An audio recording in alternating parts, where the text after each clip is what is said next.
தோழர்கள் அனைவருக்கும் இனிய மாலை வணக்கம்.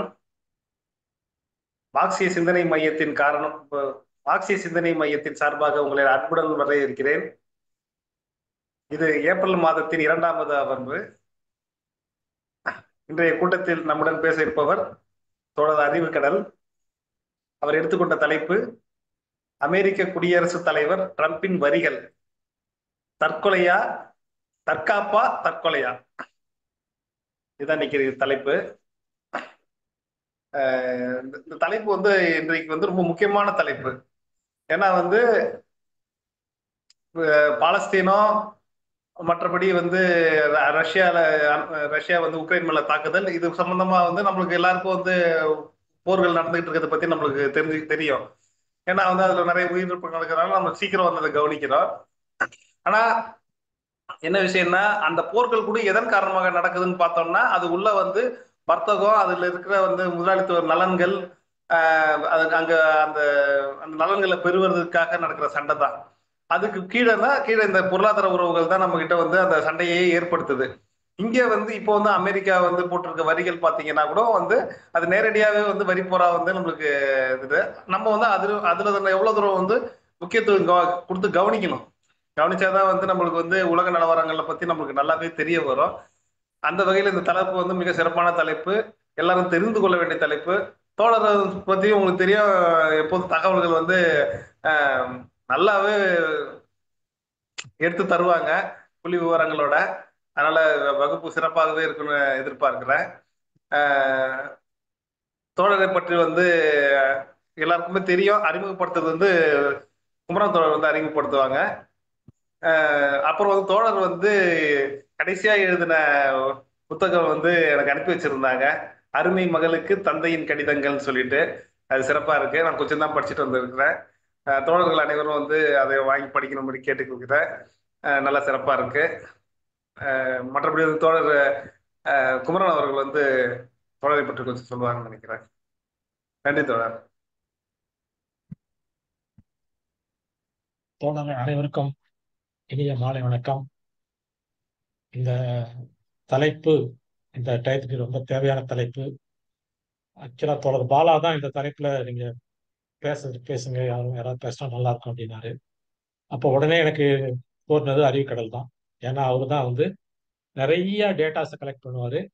அவர் பேச்சு ஒரு சாதாரண பேச்சு மாதிரி இருக்காது, ஒரு ஆராய்ச்சி கட்டுரை மாதிரி இருக்கும். நிறைய விஷயங்கள் இருக்கும்.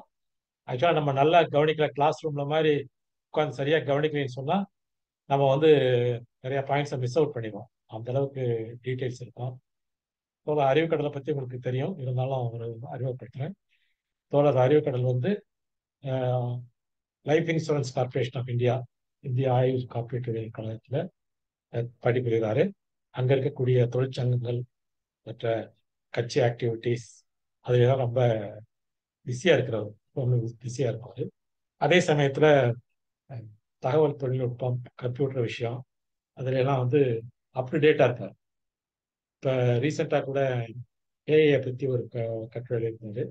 அந்த கட்டுரையில் ஒரு சின்ன ஆர்டிக்கல், அதை படிச்சுட்டு நிறைய நண்பர்கள் அது என்னன்னே புரியல அப்படின்னு சொன்னாங்க. அதெல்லாம் ஃபுல்லாக புரிய வேண்டாங்க, கண்டென்ட்டை மட்டும் புரிஞ்சுக்கங்க, எல்லா வேர்ட்ஸ்லாம் உங்களுக்கு தெரியாது, ஏன்னா அத்தனை டெக்னிக்கல் வேர்ட்ஸ் அவர் யூஸ் பண்ணியிருக்காரு அப்படின்னு சொன்னாங்க. அந்த அளவுக்கு ரொம்ப டீட்டெயிலாக பேசக்கூடியவர். இந்த இந்த கட்டுரை இந்த தலைப்பு நான் இந்த மாதிரி சொல்லலை. நான் சொன்னது இந்த மாதிரி வரி போட்டிருக்காரு, பிரச்சனை எப்படி வரும் அவங்களுக்கு, அவரே நான் தலைப்பு தர்றேன் அப்படின்னாரு. இந்த ஆரம்பமே அதிரடியா இருக்குல்ல, அதிரது இல்லை அப்படிங்கிற மாதிரி தலைப்பை பார்த்தாவே தெரியும் அதிரடியா இருக்கும். அந்த மாதிரி ஒரு தலைப்பு கொடுத்தாரு தோழர். அமெரிக்க குடியரசுத் தலைவர் டிரம்பின் வரிகள் தற்காப்பா, தற்கொலையா? ஸோ அந்த கடைசி 2 வார்த்தைகளே சொல்லிடும், தற்காப்பா, தற்கொலையா அப்படிங்கிறது. அதைத்தான் தோழர் இன்னைக்கு ஃபுல்லா விவரிக்க போறார். தோழரை பற்றி இந்த அறிமுகம் போகுதுன்னு நினைக்கிறேன். தோழரை பேசுமாறு நினைக்கிறேன். அனைவருக்கும் வணக்கம். வழக்கமா நான் எடுத்துக்கிற அந்த 75 நிமிடங்கள்ல முடிக்கிறதுக்கு முயற்சி பண்றேன். கொஞ்சம் கூடுதல் தகவல்கள் இருக்கு, அதனால கொஞ்சம் அவசரமா பேச வேண்டியிருக்கும்.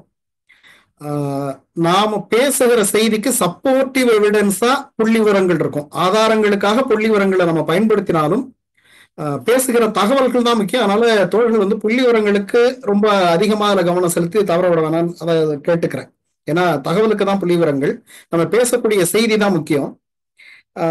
இதுக்கு அடுத்து ஒரு நன்றி சொல்லணும். இந்த உரையில எனக்கு ரொம்ப பெரிய உதவியா இருந்த ஒரு நண்பர், எலான் மஸ்க் கையில இருக்கிற ட்விட்டர் எக்ஸினுடைய தளத்துல இருக்கிற ஏஐ குரோக். இப்ப என்ன பொறுத்தவரையில என்னோட லேட்டஸ்ட் ரொம்ப க்ளோசஸ்ட் ஃப்ரெண்டு குரோக் தான். பல்வேறு விஷயங்கள்ல, இன்னும் சொல்ல போனா தமிழ்ல குரோக்கினுடைய உரையாடல்ங்கிறது ரொம்ப நல்லா இருக்குங்கிறது ஒரு போஸ்டாவே எழுதியிருந்தேன். பல தகவல்களை திரட்டுறதுல, பல தகவல்களை சரிபார்க்கறதுல எல்லாம் குரோக்கினுடைய உதவி ரொம்ப அதிகமா இருந்தது. குரோக்கு நான் நன்றி சொல்லிட்டு இந்த உரையை ஆரம்பிக்க வேண்டியிருக்கு. தோழர்களே, இந்த தலைப்பு அல்லது இந்த உரை ஏன் அப்படின்னு சொல்லணும்னா முதல்ல சில தகவல்களை சொல்லிட வேண்டியிருக்கு. நீங்க இந்த படம் காட்டுறபடி பாத்தீங்கன்னா, ஒரு நாட்டுக்குள்ள நுழையும் போது என்ன வருகிறதுன்னு போர்டு வச்சா டாரிஃப்ஸ் வருகிறதுன்னு ஒரு போர்டு வைக்கிற அளவுக்கு ட்ரம்ப் 2வது தடவையாக பதவியேற்ற உடனே நடந்து கொண்டிருக்கிற விஷயங்கள். ஜனவரி 20 அன்னைக்கு பதவி ஏற்கிறார். 2025 ஜனவரி 20 அன்னைக்கு பதவி ஏற்கிறார். பதவி ஏற்ற அன்னைக்கு லேக்கன் ரைலி ஆக்ட்னு ஒரு சட்டவிரோத குடியேற்றத்தை தடுக்கிற சட்டம். இவர் முதல் தடவை பதவியில இருந்துட்டு போன பிறகு அந்த தேர்தலை சீர்குலைக்கிறதுக்காக அந்த கேபிட்டல் ஹில்ல நடந்த கலவரங்கள் இருக்கு இல்லையா, அதுல பங்கேற்ற இவருடைய ஆதரவாளர்கள் அவங்களுக்கு தண்டனை கொடுக்கப்பட்டிருந்தது. அந்த 1600-500 பேருக்கு மன்னிப்பு கொடுக்கிற உத்தரவு. அதை தவிர ஒரு 26 நிர்வாக உத்தரவு, பதவி ஏற்ற உடனே ஒரு 26 நிர்வாக உத்தரவுகள், அதாவது இதுக்கு முன்னாடி இருந்த பைடன் கவர்மெண்ட்டுடைய பல நிர்வாக உத்தரவுகளை ரத்து செஞ்சு உலக சுகாதார அமைப்பு அப்புறம் பாரிஸ் காலநிலை ஒப்பந்தத்திலிருந்து அமெரிக்கா விலகிக்கிறதான உத்தரவு, அந்த பாலின அடையாளத்துக்கான அங்கீகாரத்தை ரத்து பண்றது, அரசின் செயல்திறன் துறை அப்படின்னு சொல்லி ஒன்னு ஆரம்பிச்சு அதுலதான் எலான் மஸ்க பொறுப்பாக்கி இருக்கிறார். Department of government efficiency, DOGE அப்படிங்கிற ஒண்ணு. இஸ்ரேலிய குடியேற்றவாசிகள் மீதான தடைகளை நீக்குதல், செயற்கை நுண்ணறிவு ஏஐ கொள்கையை திரும்ப பெறுதல்.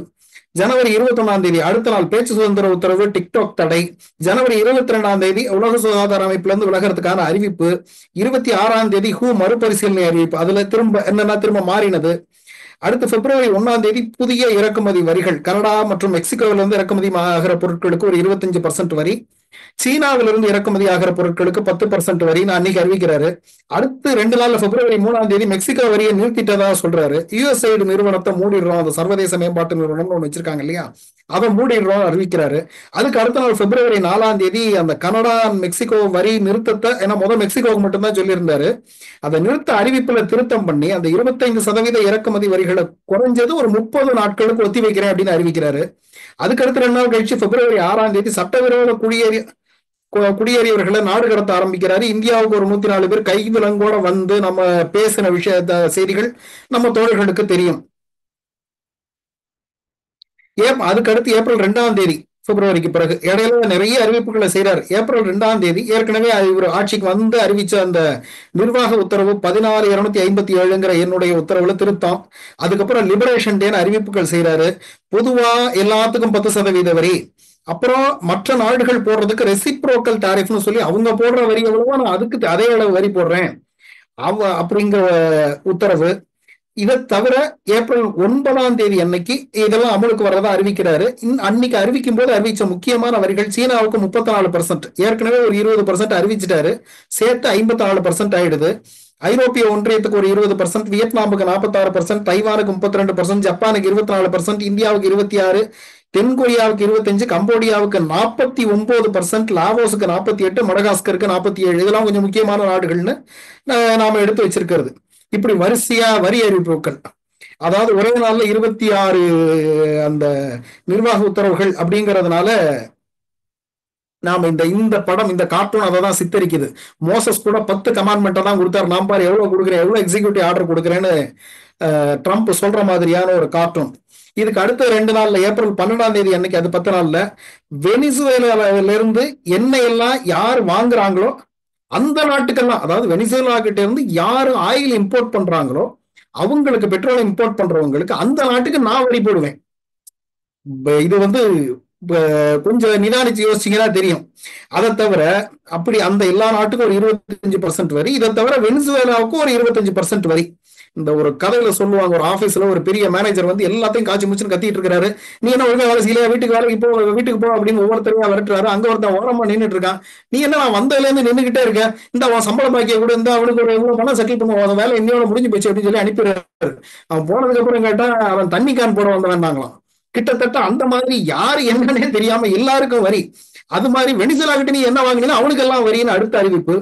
அடுத்து ஏப்ரல் 13 அன்னைக்கு 65 நாள் ஆயிருக்கு. இந்த 65 நாட்கள்ல ட்ரம்ப் 104 நிர்வாக உத்தரவுகளை போட்டிருக்கிறாருங்கிற செய்தி வெளியாகுது, அந்த அன்னைக்கு போட்ட உத்தரவுகளையும் சேர்த்து. அதனாலதான் அந்த மோசஸனுடைய படத்தை போட்ட கார்ட்டூன். 104 நிர்வாக உத்தரவுகளில் கையெழுத்திட்டார். இது எந்த ஒரு அமெரிக்க அதிபரின் முதல் 100 நாட்களையும் விட அதிகம். அப்படியான சாதனைகள். இப்படியான கண்ணா பின்னான அறிவிப்புகள் தினம் வந்துகிட்டே இருக்கு. இதுல முக்கியமானது வரிகள். இந்த வரிகள் தான் ரொம்ப முக்கியம். ஏன்னா ஒண்ணு, உலகத்தினுடைய எக்ஸ்போர்ட் இம்போர்ட் ட்ரேடை இது பாதிக்க போகுது. ரெண்டாவது, உலக பொருளாதாரத்தையும் பாதிக்க போகுது. இந்த உலக பொருளாதாரத்தினுடைய பாதிப்புங்கிறது அமெரிக்கா நேரடியா வரி போட்டிருந்தாலும் இல்லாட்டியும், அமெரிக்காவுக்கு நேரடியா ஏற்றுமதியோ இறக்குமதியோ செய்யாத நாடாக இருந்தாலும், இந்த உலக பொருளாதாரத்தோட பாதிப்பும் உலகத்தினுடைய மொத்த வணிகத்தினுடைய சுருக்கமும் அந்த நாட்டையும் சேர்த்து பாதிக்குங்கிறதுனால இது ஒட்டு மொத்த உலகத்தையும் பாதிக்கும். அப்படிங்கிற அடிப்படையில நாம வரிகளை தலைப்பா எடுத்துக்கிட்டு இந்த உரைக்கு வச்சிருக்கிறோம். வரிகளை பத்தி பேச போறோம். அமெரிக்காவினுடைய நடவடிக்கைகள்ல, ட்ரம்ப்னுடைய நடவடிக்கைகள்ல அவரு கண்ணா பின்னால் அறிவிச்சிருக்கிற வரிகள் முக்கியம் அப்படிங்கிற இடத்துல இருந்து. பொதுவா நாம எதை பேசினாலும் வரலாற்று பின்னணியிலிருந்து பேசுறது என்னுடைய பழக்கம். என்ன அடிப்படைனா, ஒரு ஆண் இருக்கிறாரு. அப்ப எல்லாம் அந்த பழைய காலத்துல வெளியூர் எல்லாம் போறதுன்னா நாள் கணக்குல நடந்து அப்படி எல்லாம் போவாங்க இல்லையா? அப்படி ஒரு ஊருக்கு போற வழியில இவங்க மாமனார் வீட்டை தாண்டி போக வேண்டியிருக்கு. பொண்டாட்டி கிட்ட சொல்லிட்டு போறாரு, நான் போய் உங்க அம்மா அப்பா எல்லாம் பாத்துட்டு வரேன் அப்படின்ட்டு போயிட்டு வர்ற வழியில மாமனார் வீட்டுல சாப்பிட்டுட்டு வர்றாரு. அவங்க ஒரு கொழுக்கட்டை செஞ்சு தராங்க. இது வரைக்கும் அவங்க ஒய்ஃப் அதை செஞ்சு கொடுத்ததே இல்லை. இவருக்கு ரொம்ப பிடிச்சிருச்சு. ஆனா இந்த ஆளு கொஞ்சம் மறதி அதிகம். வீட்டுக்கு வந்து பொண்டாட்டிக்கிட்ட இதை செஞ்சு கொடுன்னு கேட்கணும். அதனால கொழுக்கட்டைன்னு சொல்லிக்கிட்டே வர்றாரு. வர்ற வழியில நடுவுல ஒரு ஓடை. இந்த ஓடையில தண்ணி ஓடுது. இவர் போகும்போது தண்ணி இல்லை, வரும்போது தண்ணி ஓடுது. இதை எப்படி தாண்டி போறதுன்னு தெரியல. நின்றுட்டு இருக்கிற ரொம்ப அகலம் இல்லாத ஒரு ஓடை. அந்த பக்கமா அந்த கிராமத்தால் வந்துட்டு என்னையா இங்க நின்றுட்டு இருக்கேன்னா அந்த ஓடையை தாண்டி போகணும் அப்படின்றாரு. இந்த ஓடையை தாண்டி போறதுக்கு போய் இப்படி யோசனை பண்றியா, என்ன பாரி தாண்டு அப்படின்னு சொல்லிட்டு அவர் என்ன பண்றாரு, அத்திரி பச்சான்னு ஒரு தாண்டாரா. இந்த அத்திரி பச்சான்னு தாண்டவனும் கொழுக்கட்டை மறந்துருச்சு. அத்திரி பச்சான்ட்டு வீட்டுக்கு வந்துட்டாரு. வீட்டுக்கு வந்து பொண்டாட்டிக்கிட்டே எனக்கு அத்திரி பச்சா செஞ்சு கொடுனா அந்த அம்மா என்னத்த பண்ணும். அந்த அம்மா வந்து அப்படி ஒண்ணு எங்க அம்மா சொல்லியே தெரியல, உங்க அம்மா செஞ்சு கொடுத்தாங்க உனக்கு தெரியுங்கிறாங்க, நீ என்ன ஏமாத்திரியான்னு போட்டு பொண்டாட்டியை அடின்னு அடிச்சுட்டார். அடிச்சதுல பொண்டாட்டிக்கு உடம்புலாம் வீங்கிருச்சு. இந்த பக்கத்து வீட்டு பாட்டியம்மா வந்துட்டு, என்னடா புள்ளைய போட்டு இப்படி அடிச்சு வச்சிருக்க, கொழுக்கட்டையா வீங்கி இருக்குதுன்னுச்சான். ஆஹா, கொழுக்கட்டைங்கிறதா நான் மறந்துட்டேன்னு இந்த ஆளுக்கு ஞாபகம் வந்துச்சான். அது மாதிரி ஒரு விஷயம் எப்படி வந்துச்சுன்னு தெரிஞ்சுக்கிறதுக்கு நாம கொஞ்சம் ஆதியோர் அந்தத்துல இருந்து தேடினாதான் இன்றைக்கு ஏன் இந்த வடிவத்துக்கு வந்திருக்குங்கிறது உட்பட நாம தெரிஞ்சுக்க முடியும். இப்ப ட்ரம்ப் சொல்றாரு இல்லையா, நேரடியா இந்த நாடு எனக்கு இவ்வளவு வரி போட்டா நான் அந்த நாட்டுக்கு அளவு வரி போடுறேன்னா, அந்த நாடு என்ன பொருளுக்கு வரி போட்டுச்சு, இவரு என்ன பொருளுக்கு வரி போடுறாருங்கிற வித்தியாசம் எல்லாம் இருக்கு இல்லையா? இதை தெரிஞ்சுக்கிறதுக்கு நமக்கு உலக வணிகம் இருக்குல்ல, அந்த வணிகம் எப்படி தொடங்கினது, வரி எப்படி வந்தது, ஏற்றுமதி இறக்குமதி வரிகள்ங்கிறதுல இருந்து தேவைன்னு நினைக்கிறேன். இந்த கார்ட்டூன் ட்ரம்ப் வந்து தண்ணிக்கான் போட வந்தவன் உட்பட எல்லாத்துக்கும் போட்ட மாதிரி வந்த எல்லாருக்கும் தான் உனக்கு 25% உனக்கு 25% போடுறாருன்னு அமெரிக்காவிலேயே வெளியான ஒரு கார்ட்டூன். இதுக்கு அடுத்து ஏற்றுமதி இறக்குமதி வரிகள் எப்ப வந்ததுன்னா வணிகம் வந்ததுக்கு அப்புறம் வந்திருக்கணும். அதாவது எக்ஸ்போர்ட் இம்போர்ட் ட்ரேடு வந்த பிறகு வந்திருக்கணும். முதல்ல வந்தது வணிகம் தான். விவசாயத்துக்கும் முன்னாடி நான் ஏற்கனவே உரைகள்ல சொல்லி இருக்கிறேன். அதாவது 2 குழுக்கள் பரிமாறிக்கிட்டதே, விவசாயத்துக்கெல்லாம் முன்னாடி காட்டுல கிடைச்சதை பரிமாறிக்கிட்டதே வியாபாரம் தான், அதுவே ட்ரேடு தான். அதுதான் முதல்ல வந்தது. இன்னும் சொல்ல போனா நாடுகள் அப்படிங்கிற வடிவம் வர்றதுக்கு முன்னாடி வந்துருச்சு. நீங்க அந்த காலத்துல 2 குழுக்கள் பரிமாறிக்கிட்டாலே 2 நாடுகளுக்கு இடையிலான பரிமாற்றம் மாதிரிதான் எடுத்துக்கணும். ஏன்னா தனித்தனியா வெவ்வேறு இடங்கள்ல இருக்கிறவங்க. ஆக ஏற்றுமதி இறக்குமதி வணிகம், எக்ஸ்போர்ட் இம்போர்ட் ட்ரேடுங்கிறது ரொம்ப பழசு அப்படின்னு தான் நாம எடுத்துக்க வேண்டியிருக்கு. ஜென்ரலா ஒரு ட்ரேட் அப்படிங்கிறதோட ஹிஸ்டரி ஒரு 1.5 லட்சம் வருஷத்துக்கு முன்னாடி ஆரம்பிச்சிருது அப்படின்னு பீட்டர் வாட்சன் எழுதின இந்த படத்துல இருக்கிற புத்தகம் history of thought and invention from fire to Freud அப்படிங்கிற புத்தகத்துல அவரு ஒரு 1.5 லட்சம் வருஷத்துக்கு முன்னாடி ட்ரேட் ஆரம்பிச்சிருச்சு அப்படிங்கிறாரு. மனுஷன் ஹோமோசேப்பியன்ஸா எழுந்து 2 காலில் நிக்க ஆரம்பிச்சது 3,15,000 வருஷத்துக்கு முன்னாடி. காட்டு தானியங்களை சாப்பிட ஆரம்பிச்சது, அதாவது பழங்கள் மாமிசத்தை தாண்டி தானியங்களை சாப்பிட ஆரம்பிச்சது 1,00,000 வருஷத்துக்கு முன்னாடி. 23,000 வருஷத்துக்கு முன்னாடிதான் பார்லி ஓட்ஸ சாப்பிட கத்துக்கிட்டாங்க. ஆனா அதை பயிர் பண்ண கத்துக்கிட்டது ஒரு 11,500 வருஷத்துக்கு முன்னாடி தான். மொத்தம் இப்ப இந்த 2 சேர்த்து 14,000 வருஷம். அப்படியான காலகட்டத்துல டொமஸ்டிகேஷன் 10,000 வருஷத்துக்கு முன்னாடி தான் ஆரம்பிக்குது. முதல்ல ஆடு பன்றி என்னன்னா மாமிசத்துக்காக, அது கூட சேர்ந்துதான் விவசாயம்லாம் வருது. இதுக்கு பிறகு குதிரை டொமஸ்டிகேஷன் ஆகிறது கிமு 4800ங்கிறாங்க. இந்த குதிரை டொமஸ்டிகேஷன் ஆகும்போது குதிரையில ரொம்ப தூரம் சரக்கு எடுத்துட்டு போக ஆரம்பிச்சிடுறாங்க. குதிரையில ஏறி சவாரி பண்ண கிமு 3500ல தான் கத்துக்கிறாங்க. அதுக்கு ஒரு 1300 வருஷம் ஆயிருக்குது. அதுக்கு அப்ப லாங் டிஸ்டன்ஸ் ட்ரேடுங்கிறது ஆரம்பிச்சிருது. நீங்க முதல்ல பக்கத்துல இருந்த நாடுகள் பரிமாறிக்கிட்டது, ட்ரேட் பண்ணிக்கிட்டாங்கிறதுல ஆரம்பிச்சு லாங் டிஸ்டன்ஸ் ட்ரேடே கிமு 3500 ஒரு 5,500 வருஷத்துக்கு முன்னாடி ஆரம்பிச்சிருது. ஆக நமக்கு கிடைச்சிருக்கிற ஆதாரங்கள் படி பாத்தீங்கன்னா இண்டஸ் மெசபடோமியா இது ரெண்டுக்கும் நடுவுல நடந்த இருக்கு இல்லையா, சிந்துவெளி நாகரிகம் மெசபடோமியாவுக்கு நடுவுல நடந்த ட்ரேடு 3rd மில்லனியம் பிசில நடந்திருக்கு அப்படிங்கிறாங்க. 3rd மில்லனியம் பிசினா அந்த 3000, இப்போ 2,500 வாக்குலங்கிறாங்க அவங்க. 2000 3000க்குள்ள என்ன சொல்றாங்கன்னா அந்த காலகட்டத்துல இருந்த கடல் மட்டம் அதற்கு பிறகு ஒரு 100 மீட்டர் உயர்ந்துருச்சு. நீங்க இப்ப இவங்க இதுல போயிருக்கிற இடம் பாத்தீங்கன்னா கடல் வழியாவும் போயிருக்கிறாங்க. அதுக்கு காரணம் அதுக்கு பிறகு கடல் மட்டம் 100 மீட்டர் அளவுக்கு உயர்ந்திருக்கு. இப்பயுமே அந்த பெர்ஷியன் கல்ஃப் இருக்கு இல்லையா, பாரசீக வளைகுடாலும் 30 மீட்டர் ஆழம் தான் இருக்கு. அப்ப இன்னும் கம்மியா இருந்திருக்கும். 100 மீட்டர் கடல் மட்டம் ஏறிச்சுன்னா அதெல்லாம் தரையாவே இருந்திருக்கும். இது அவங்க கடந்து போக வழிகளை வச்சிருந்தது, ஈஸியா இருந்தது அப்படிங்கிறாங்க. அதனால அன்றைக்கு இப்ப நம்ம படத்துல காட்டியிருக்க மெசபடோமியா இண்டஸ்கான கேப் இருக்கு இல்லையா, இன்னைக்கு 2000 கிலோமீட்டர்னா அன்னைக்கு ஒரு 1000 கிலோமீட்டர் தண்ணியில டிராவல் பண்ணாலே போதும், மீதி தரைப்பகுதியாவே இருந்திருக்கணும் அப்படிங்கிறாங்க. இது ரொம்ப நமக்கு இப்ப சம்பந்தம் இல்லாத டாபிக்ங்கிறதுனால அதை தாண்டி வந்துருவோம். ஆனா இந்த இடத்துல கவனிக்க வேண்டிய விஷயம் என்னன்னா, முறையான அரசுகள் உருவாவதற்கு முன்னாடியே ஏற்றுமதி வணிகம் வந்துருது. எக்ஸ்போர்ட் ட்ரேடு கவர்மெண்ட் அப்படின்னு ஒரு ஃபார்மல் ஸ்ட்ரக்சர் எல்லாம் வர்றதுக்கு முன்னாடியே வந்துருது அப்படிங்கிறது தான் முக்கியம். மெசபடோமியா, ஏன்ஷியன்ட் ஈஜிப்ட், இண்டஸ் இதெல்லாம் கிமு 3000-2000 காலகட்டம், அந்த 3rd மில்லனியம் பிசி. அங்க துறைமுகங்கள்ல கட்டணம் வாங்கி இருக்கிறாங்க. இததான் நம்ம வணிக வரலாற்று சொல்கிற தளங்கள் எல்லாம் என்ன சொல்றாங்கன்னா, அப்பவே எக்ஸ்போர்ட் இம்போர்ட்டுக்கான டாரிஃப், அதாவது சுங்க வரி ஆரம்பிச்சிருச்சு அப்படிங்கிறாங்க. ஆனா அப்ப வாங்கினது துறைமுக கட்டணங்கள் தான். அது அரசுக்கும் கட்டணம் கொடுத்திருப்பாங்க. ஆனா அந்த துறைமுகத்துல இறங்குற சரக்கு உள்நாட்டு சரக்கா கூட இருக்கலாம், அதுக்கும் கட்டணம் வாங்கியிருக்காங்க. அதனால இதை முறைப்படியான எக்ஸ்போர்ட் ட்ரேட், அதாவது டாக்ஸ் அப்படின்னு சொல்ல முடியாது, அந்த டாரிஃப் சுங்க வரின்னு சொல்லிட முடியாது, கஸ்டம்ஸ் அப்படின்னு சொல்லிட முடியாது. கிமு 1700களில் ஏற்றப்பட்ட அந்த கோட் ஆஃப் ஹமுராபி இருக்கு இல்லையா, ரொம்ப முக்கியமான சட்ட தொகுப்பு. அதுல வரிங்கிற சொல்லுக்கு பொருத்தமான சொல் எதுவும் கிடையவே கிடையாது. ஆனா அந்த வரிக்கு முன்னோடியா கவர்மெண்ட்டுக்கு உழைப்பை கொடுக்கறது டாக்ஸ் இன் கைண்ட் வடிவத்துல பர்டன்ஸ் கோயிங் அப்படிங்கலாம் பேர் சொல்றாங்க. அந்த பேர்ல கவர்மெண்ட் கொஞ்ச நாள் வேலை செய்யணும். அது மிலிட்டரியில வேலை செய்யறதா இருக்கலாம், அரசாங்கத்துக்கு சொந்தமான வயல்கள்ல வேலை செஞ்சதா இருக்கலாம். அந்த மாதிரியான தேவைகள் இருந்தது. அரசாங்கத்துக்கு உழைப்பை கொடுக்கணும். ஆனா இறக்குமதிக்கு அப்படியான டியூட்டி அல்லது ஏதாவது கொடுத்தாங்க அப்படிங்கிறதுக்கான எதுவும் எந்த குறிப்பும் அதுலயும் இல்லை, கோட் ஆஃப் ஹமுராபிலையும். ஏன்ஷியன் கிரீஸ் கிமு 800 கிமு 146 வரைக்கும் அந்த பைரியஸ் துறைமுகத்துல இறக்கப்பட்ட பொருட்களுக்கு 2% தானியங்களாக வசூலிக்கப்பட்டிருக்கு. அதாவது பெரும்பாலும் தானியங்கள் வந்திருக்கு, தானியங்களே 2% அவங்க வாங்கிட்டாங்க. 100 மூட்டை வந்தா 2 மூட்டையை இறக்கி கொடுத்துடணும் கவர்மெண்ட்டுக்கு. இதையும் துறைமுகம் தான் வசூலிச்சிருக்கு. அது கவர்மெண்ட்டுக்கு போச்சாங்கிறதுல தெளிவா இல்லை. ஆனால் அரசும் சில கட்டுப்பாடுகளை விதிப்பது இதுதான் அங்க இருக்கு. ரோமன் எம்பையர் கிமு 200 கிபி 476 வரைக்கும் ரோமானியர்கள் மிகவும் ஒழுங்கமைக்கப்பட்ட சுங்க வரி முறையை கொண்டு வந்திருந்தனர் அப்படிங்கிறாங்க. சோ இதுதான் சுங்க வரிக்கான ரொம்ப எர்லியஸ்ட் கிளியர் எக்ஸாம்பிள். இறக்குமதி செய்யப்பட்ட பொருட்களுக்கு 1-5% வரி விதிக்கப்பட்டது. மிளகு, பட்டு, மசாலா பொருட்கள், அவங்க இந்தியாவோட வணிகம் ரொம்ப அதிகம், போன்ற ஆடம்பர பொருட்களுக்கு கூடுதல் வரி இருந்தது. மிளகு மசாலாலாம் ஆடம்பர பொருள், கவனிச்சுக்கோங்க. அதுக்கப்புறம் சைனால அந்த ஹான் வம்சம் இருக்கு இல்லையா, அந்த ஹான் வம்சத்தினுடைய ஆட்சியில கிமு 206 கிபி 220 அந்த பட்டுப்பாதை வழியான வணிகத்துல இறக்குமதி மற்றும் ஏற்றுமதி பொருட்களுக்கு வரி வாங்கி இருக்கிறாங்க. சீன அரசு இத வணிகர்கள்ட்ட இருந்து பணமாகவோ பொருட்களாகவும் வாங்கியிருக்கு. இந்தியாவில் மௌரிய வம்சத்து ஆட்சியில வரிகள் இருந்ததா, ஏற்றுமதி இறக்குமதி வரிகள் இருந்ததா அர்த்த சாஸ்திரம் சொல்லுது.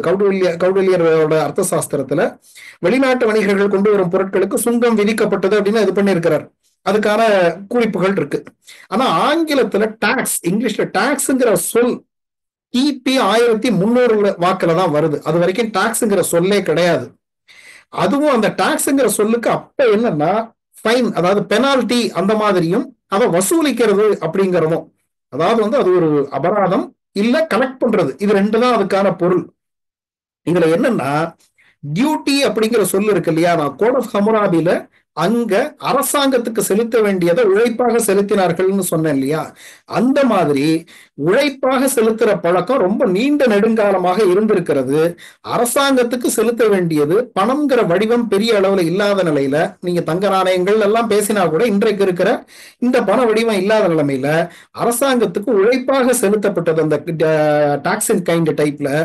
சோ அந்த டியூட்டி செலுத்தப்படாமல் கொண்டு வந்த பொருட்களை டியூட்டி ஃப்ரீன்னு சொல்லி இருக்கிறாங்க. அதுல இருந்துதான் டியூட்டிங்கிற வார்த்தை வரி என்ற வார்த்தையாக மாறியது. முதல்ல டியூட்டி இல்லாத டியூட்டி ஃப்ரீ, அதுக்கப்புறம் அந்த டியூட்டிங்கிற வார்த்தை வரி அப்படிங்கிற வார்த்தையாக மாறுது. இறக்குமதி வரிங்கிறத ஒரு காரணத்தோட, இது இன்ன காரணத்துக்காக எங்கள் நாட்டுக்கு வருகிற இதை நான் கட்டுப்படுத்தணும் அப்படிங்கிற இதோட வந்தது அப்படின்னா, இங்கிலாந்துல பிரிட்டனோட எட்வர்டு 3 மூன்றாம் எட்வர்டு 14வது நூற்றாண்டுல விதித்த வரி தான் உலகத்திலேயே முதன்முறையாக இந்த நாட்டுக்குள்ள வருகிற பொருட்களை கட்டுப்படுத்த வேண்டும் அப்படிங்கிற ஒரு மோட்டிவோட செய்யப்பட்டது. அது உள்ளனுக்கு வரி போட்டிருக்கிறார். என்னன்னா இங்கிலாந்துல உள்ளன் ப்ரொடியூஸ் ஆகுது, ஆனா வெளியே இருந்து நிறைய உள்ளன் வருதுங்க போது அந்த உள்ளனை கட்டுப்படுத்துறதுக்கு வேற சில பொருட்களுக்கும் அடுத்தடுத்து போட்டிருக்கிறார். அப்போ இந்த உள்ளன் ரெகுலரா அங்க வந்துகிட்டு இருக்குது. நாம வழக்கமா நடக்கிற விஷயங்களை கஸ்டமரின்னு சொல்லுவோம் இல்லையா, கஸ்டமரி அப்படின்னு. அப்படி வழக்கமா வந்துகிட்டு இருக்கிற ஒரு பொருளுக்கு அவரு விதி போட்டு அதை வாங்குறவரை, அந்த கஸ்டமரியா வந்துகிட்டு இருக்கிற பொருள் மேல ஒரு கட்டணத்தை விதிச்சு அதை வாங்கினவருக்கு கஸ்டம்ஸ் டியூட்டி, கஸ்டம் வந்துகிட்டு இருக்குது. அந்த கஸ்டம்ஸ் அப்படிங்கறதோட ப்ளூரல், அது கஸ்டத்தோட ப்ளூரல்.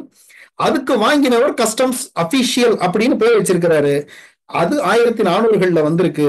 அதற்கு பிறகுதான் அந்த கஸ்டம்ஸ் அபிஷியல்ல இருந்து கஸ்டம்ஸும் டியூட்டியும் சேர்ந்து அது சுங்க வரிங்கிற வார்த்தைக்கு வருகிறது.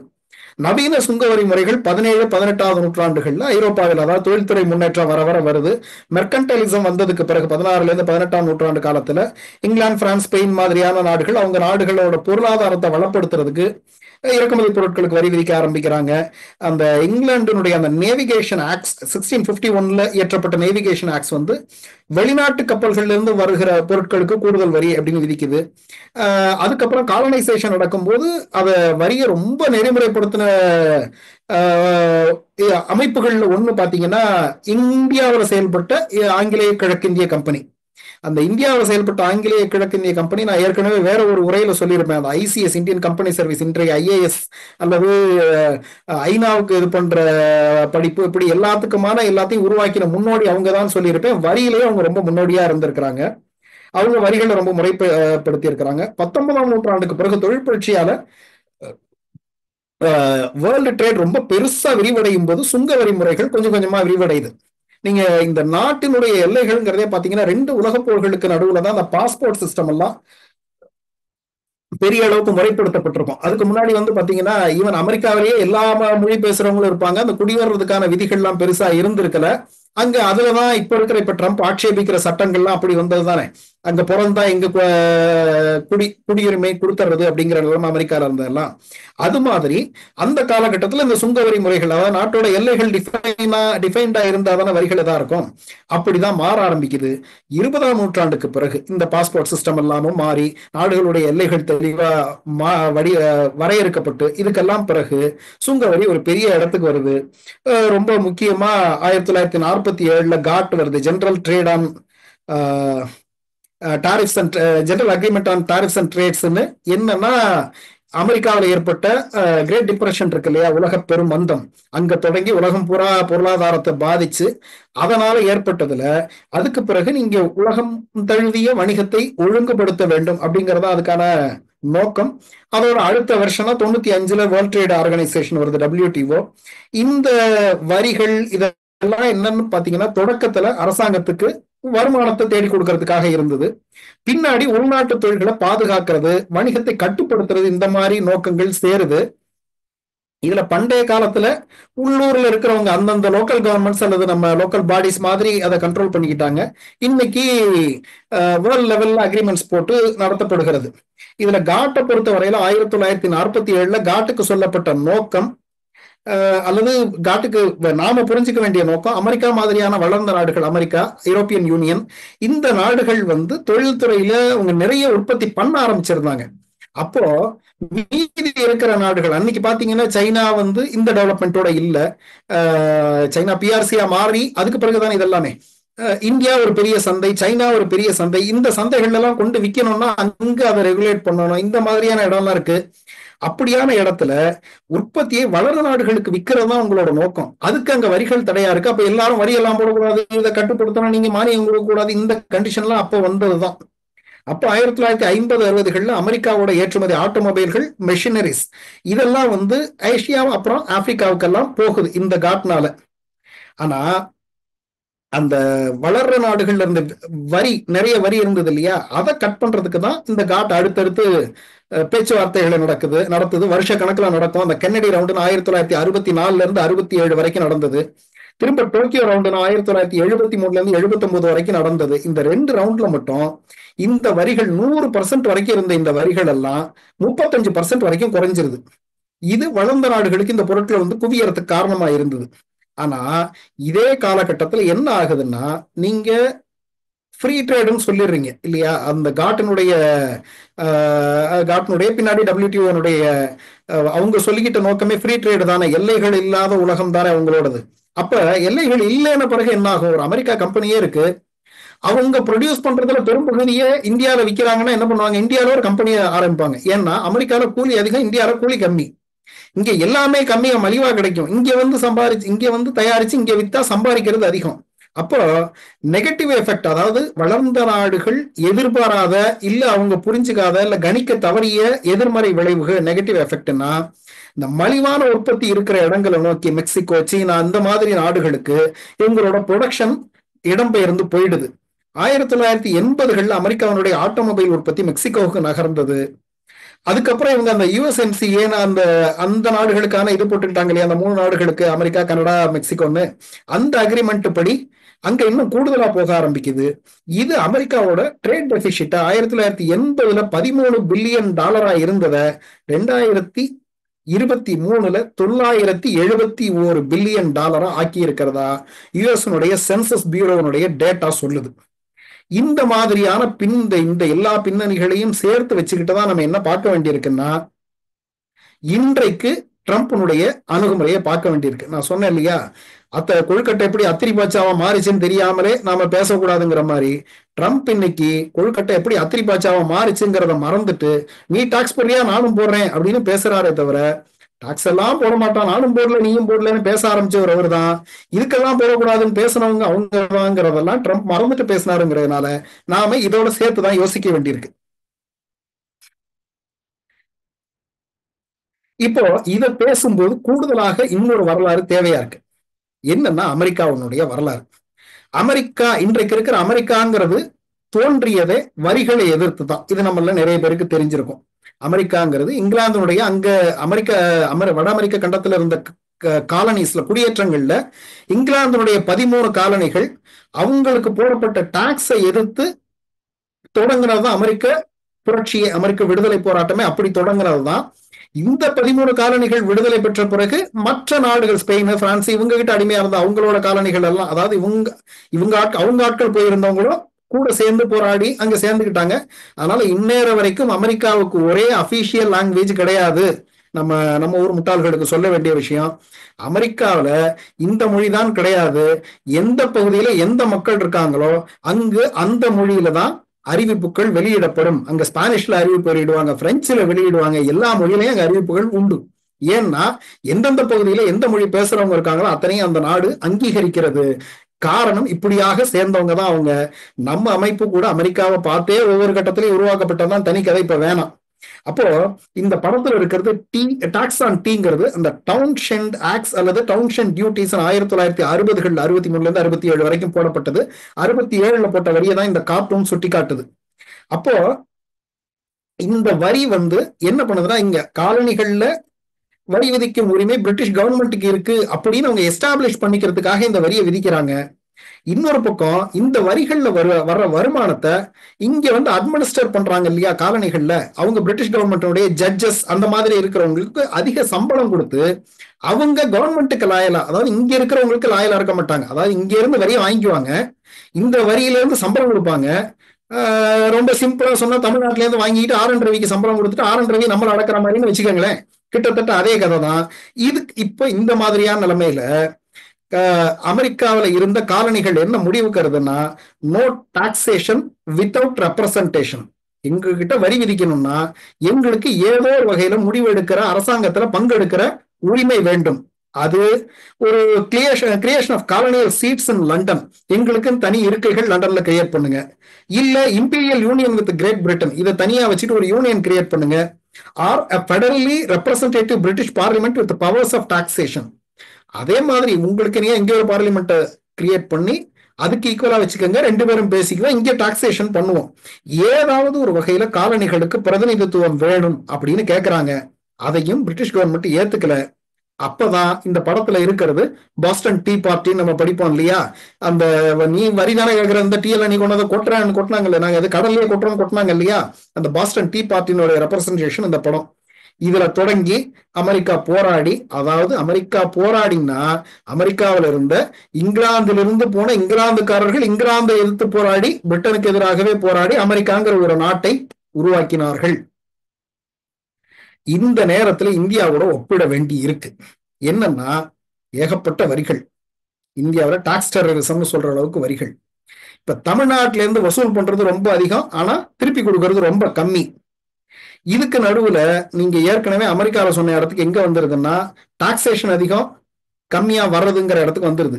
அதுக்கடுத்து இப்ப டீலிமிட்டேஷன் வருது. உங்களுடைய பிரதிநிதித்துவம் குறைக்கப்பட போகிறது. பர்சன்டேஜ் வைஸ் உங்களுக்கான மெம்பர்ஸ் குறைஞ்சிருவாங்க. பார்லிமெண்ட்ல தமிழ்நாட்டினுடைய குரல் குறையும், தென் மாநிலங்களுடைய குரல் குறையும். இந்த இடத்துலதான் இது அப்படியே அமெரிக்க புரட்சிக்கு முந்தைய சூழ்நிலையை ஒத்திருக்கிறது. தமிழ்நாட்டில இருந்து வாங்கின வரிகள் தமிழ்நாட்டுக்கு முழுசா வரல, எங்க கிட்ட இருந்து வரி வாங்குவோம், ஆனா நீங்க முடிவெடுக்க முடியாது. நாங்க அமெரிக்கால சொன்ன மாதிரியே நீங்க உங்க வரியெல்லாம் வேணும், ஆனா பார்லிமெண்ட்ல உங்க ரெப்ரசன்டேஷனை குறைப்போம், அதனால நீங்க முடிவெடுக்க மாட்டீங்க, ஆனா உங்களை நாங்க கட்டுப்படுத்துவோம், உங்க வரியை வாங்கிக்கோ, உங்களை கட்டுப்படுத்துவோங்கிற இடத்துக்கு திரும்ப வந்திருக்கிறது. 1963 பிரிவினைவாத தடுப்பு சட்டம் இந்தியாவில இயற்றப்படுகிறது. அது வரைக்கும் பிரிவினையை பத்தி பேசுறது தப்பு இல்லை. பிரிவினையை பத்தி பேசுறது ஏன் தப்பு இல்லைன்னா, அமெரிக்காவுடைய செட்டப்பை பார்த்து அதே மாதிரி உருவாக்கப்பட்டதுதான் இந்தியா. அது அமெரிக்கா நாங்கள் ஒரு ஃபெடரல் செட்டப், யார் பிரிந்து போகும் உரிமையுடன் கூடிய கூட்டாட்சி அப்படின்னு தான் சொல்லி அமெரிக்கா ஆரம்பிச்சாங்க. அதே வடிவத்தை சொல்லிதான் இங்கேயே ஆரம்பிச்சிருந்தாங்க. இன்னென்ன காரணங்கள்னாக நாங்க பிரிஞ்சு போறோம் அப்படின்னு இங்க இருக்கிற இயக்கங்கள் போராடும் போது பிரிவினையை பேசுபவர்கள் தேர்தலில் இருக்க முடியாது அப்படின்னு ஒரு சட்டத்தை கொண்டு வராங்க. அதாவது நீங்க நேரடியா பிரிவினைவாதம் பேசக்கூடாதுன்னு சொல்ல, பேசினா தேர்தலில் நிக்க முடியாது, பேசினா இதெல்லாம் பண்ண முடியாது. அப்படியான பின்னணியில திமுக அப்பதான் வளர்ந்துகிட்டு இருந்தது. பிரிவினையை பேசினா கட்சியே தலையாயிடும், இல்ல தேர்தல் நிக்க முடியாது, இப்படியான குழப்பங்கள் வரும். அப்படிங்கிற இடத்துல என்ன செய்யணுங்கிறதுக்கு அண்ணா ஒரு கூட்டத்துல, ஒரு ஆலோசனை கூட்டத்துல பேசுறதுக்காக எழுதி வச்சிருந்த குறிப்புகள் இந்த எண்ணி துணிக கருமம். இந்த குறிப்புகள் திராவிட நாடு கோரிக்கையை நாம் கைவிடவில்லை, ஒத்தி வைக்கிறோம், நாம வேற மாதிரி பாக்குறோம், சுயாட்சியோட நிக்கிறோம் அப்படிங்கிற இடத்துக்கு, அந்த ஸ்டேட் அட்டானமியோட நின்னுக்கிறோங்கிற இடத்துக்கு நகர்ந்ததுக்கான குறிப்புகள் இதுல இருக்கு இந்த புத்தகத்துல. இது ஒரு புத்தகமா வெளியாயிருக்கு, 2003 வெளியிட்டு இருக்கிறாங்க. இந்த புத்தகத்துல சொல்லி இருக்கிற விஷயங்கள் பல விஷயங்களே அண்ணா அலசி இருக்கிறார். இப்ப என்னன்னா, கிட்டத்தட்ட அதே இடத்துக்கு திரும்ப நாம நின்றுக்கிறோம். நமக்கான வரி பங்கு திரும்ப கிடைக்கிறது குறைஞ்சிருக்கு, நம்மளுடைய ரெப்ரசன்டேஷன் குறையுது, நாம ஏன் இங்க இருக்கணுங்கிற கேள்விக்கு கொண்டு வந்து நிறுத்தி இருக்கு.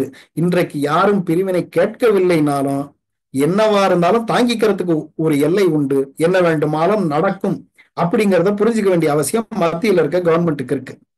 1783 பாரிஸ் ஒப்பந்தத்தோட அமெரிக்கா உருவாயிருது, அமெரிக்கா விடுதலை அடைங்கிறது. இவரு ஜார்ஜ் வாஷிங்டன், அவர் தான் அமெரிக்காவுக்கு தளபதியா இருந்து, அவர் ஒரு ஆக்சிடென்டலா தளபதியானவர். அதெல்லாம் ரொம்ப இன்ட்ரெஸ்டிங்கான கதைகள், அதை அப்புறம் பேசிக்குவோம். அவரு இதாயிடுறாரு. போர் முடிஞ்சு ஒப்பந்தம் கையெழுத்தானோன்னா அவர் என்ன சொல்லிட்டாரு, அப்பா என்ன கூப்பிட்டீங்க போராட சொல்லி நான் போராடிட்டேன், போயிட்டு வரேன், ரிசைன் பண்ணிட்டு கிளம்பி போயிட்டாரு. அமெரிக்கா கிட்ட காசே கிடையாது, அந்த 13 காலனிகள் தானே, காசே கிடையாது. அதனால நமக்கெல்லாம் மொத்தமா ஒரு ராணுவமே தேவையில்லை அப்படின்னு ராணுவத்தை எல்லாம் கலைச்சிடுறாங்க. ராணுவத்தை எல்லாம் கலைச்சிட்டு, ஏன்னா இவங்க வரியை எதிர்த்து தானே போராட்டம் பண்ணி நாடு உருவாக்கி இருக்காங்க, அதனால வரியே போடுறதில்லைன்னு முடிவுல இருக்காங்க. ராணுவத்தை கலைச்சிட்டாங்க. அது வரைக்கும் வேலை செஞ்சவங்களுக்கு சம்பளம் தரணும்ல. இங்கதான் அமெரிக்காரமா கொட்டி கிடக்குது. அதாவது அமெரிக்காவுடைய பரப்பளவு சீனாவுக்கு இணையான பரப்பளவு. ஆனா இந்தியாவோட 3 பங்கு தான் அமெரிக்காவோட மக்கள் தொகை இருக்கும். அதனால நீங்க பாத்தீங்கன்னா ஏராளமான நிலம். அதனால எல்லாத்துக்கும் நீங்க யாரு கொடுத்தாலும் ஒரு 300 ஏக்கர் குறைஞ்சபட்சம் கொடுப்பாங்க அவங்க. நீங்க ஒரு மிலிட்டரியில வேலை செஞ்சுட்டு ஒருத்தர் ரிட்டையர் ஆகிறாருன்னா கொடுக்க காசு இருக்காது, 300 ஏக்கர் கொடுத்துருவாங்க. அவன் பண்ண வச்சிருப்பான். அதனாலதான் அமெரிக்காவில ஆவரேஜ் லேண்ட் ஹோல்டிங் இப்போ 300 ஏக்கருக்கு மேலதான் இருக்கும். அப்படி எல்லாத்துக்கும் எதை கொடுக்குறாங்க, சம்பளம் கொடுக்க கூட பணம் இல்லை, வேற வழியே இல்ல, வரி போடுறது இல்லைன்னு சொல்லி 1913 வரைக்கும், அதாவது 137 வருஷத்துக்கு இன்கம் டாக்ஸே போடாம இருந்த நாடு அது. 137 வருஷத்துக்கு இன்கம் டாக்ஸ் கூட போடாம இருந்த நாடு. ஆனா என்ன நடந்ததுன்னா, அமெரிக்கால இருந்து எதையா அனுப்புனா எல்லா நாடும் வரி போடுது. இவங்க வரி போடுறது இல்லைன்னு வீம்புக்கு உட்கார்ந்து இருந்தா என்ன ஆகுறது?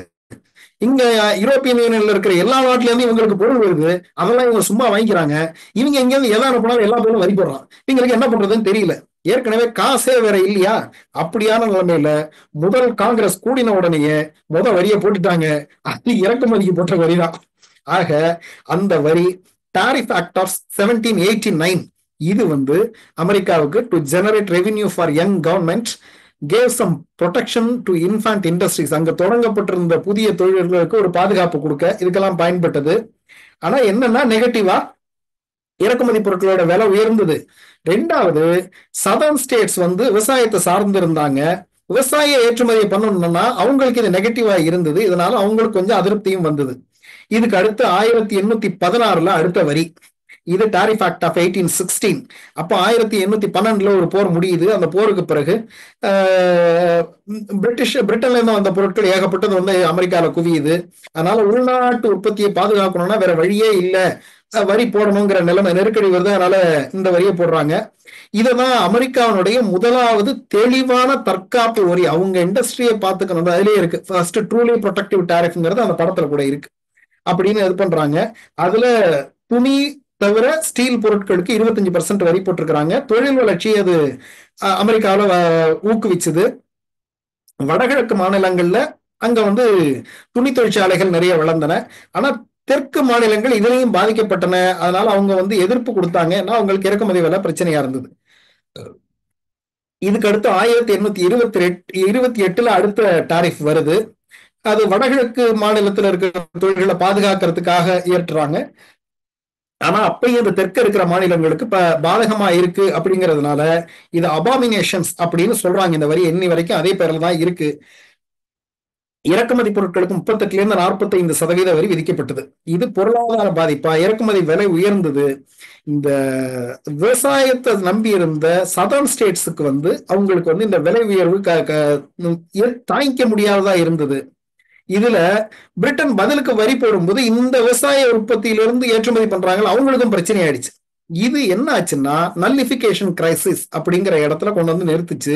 இந்த நல்லிபிகேஷன் கிரைசிஸ்ல ஆரம்பிச்சுதான் இது 1832. அதாவது இந்த வரிக்கு ஒரு சட்டம் போட்டாங்க இல்லையா, டாரிஃப் ஆஃப் 1828ன்னு, அது செல்லாதுன்னு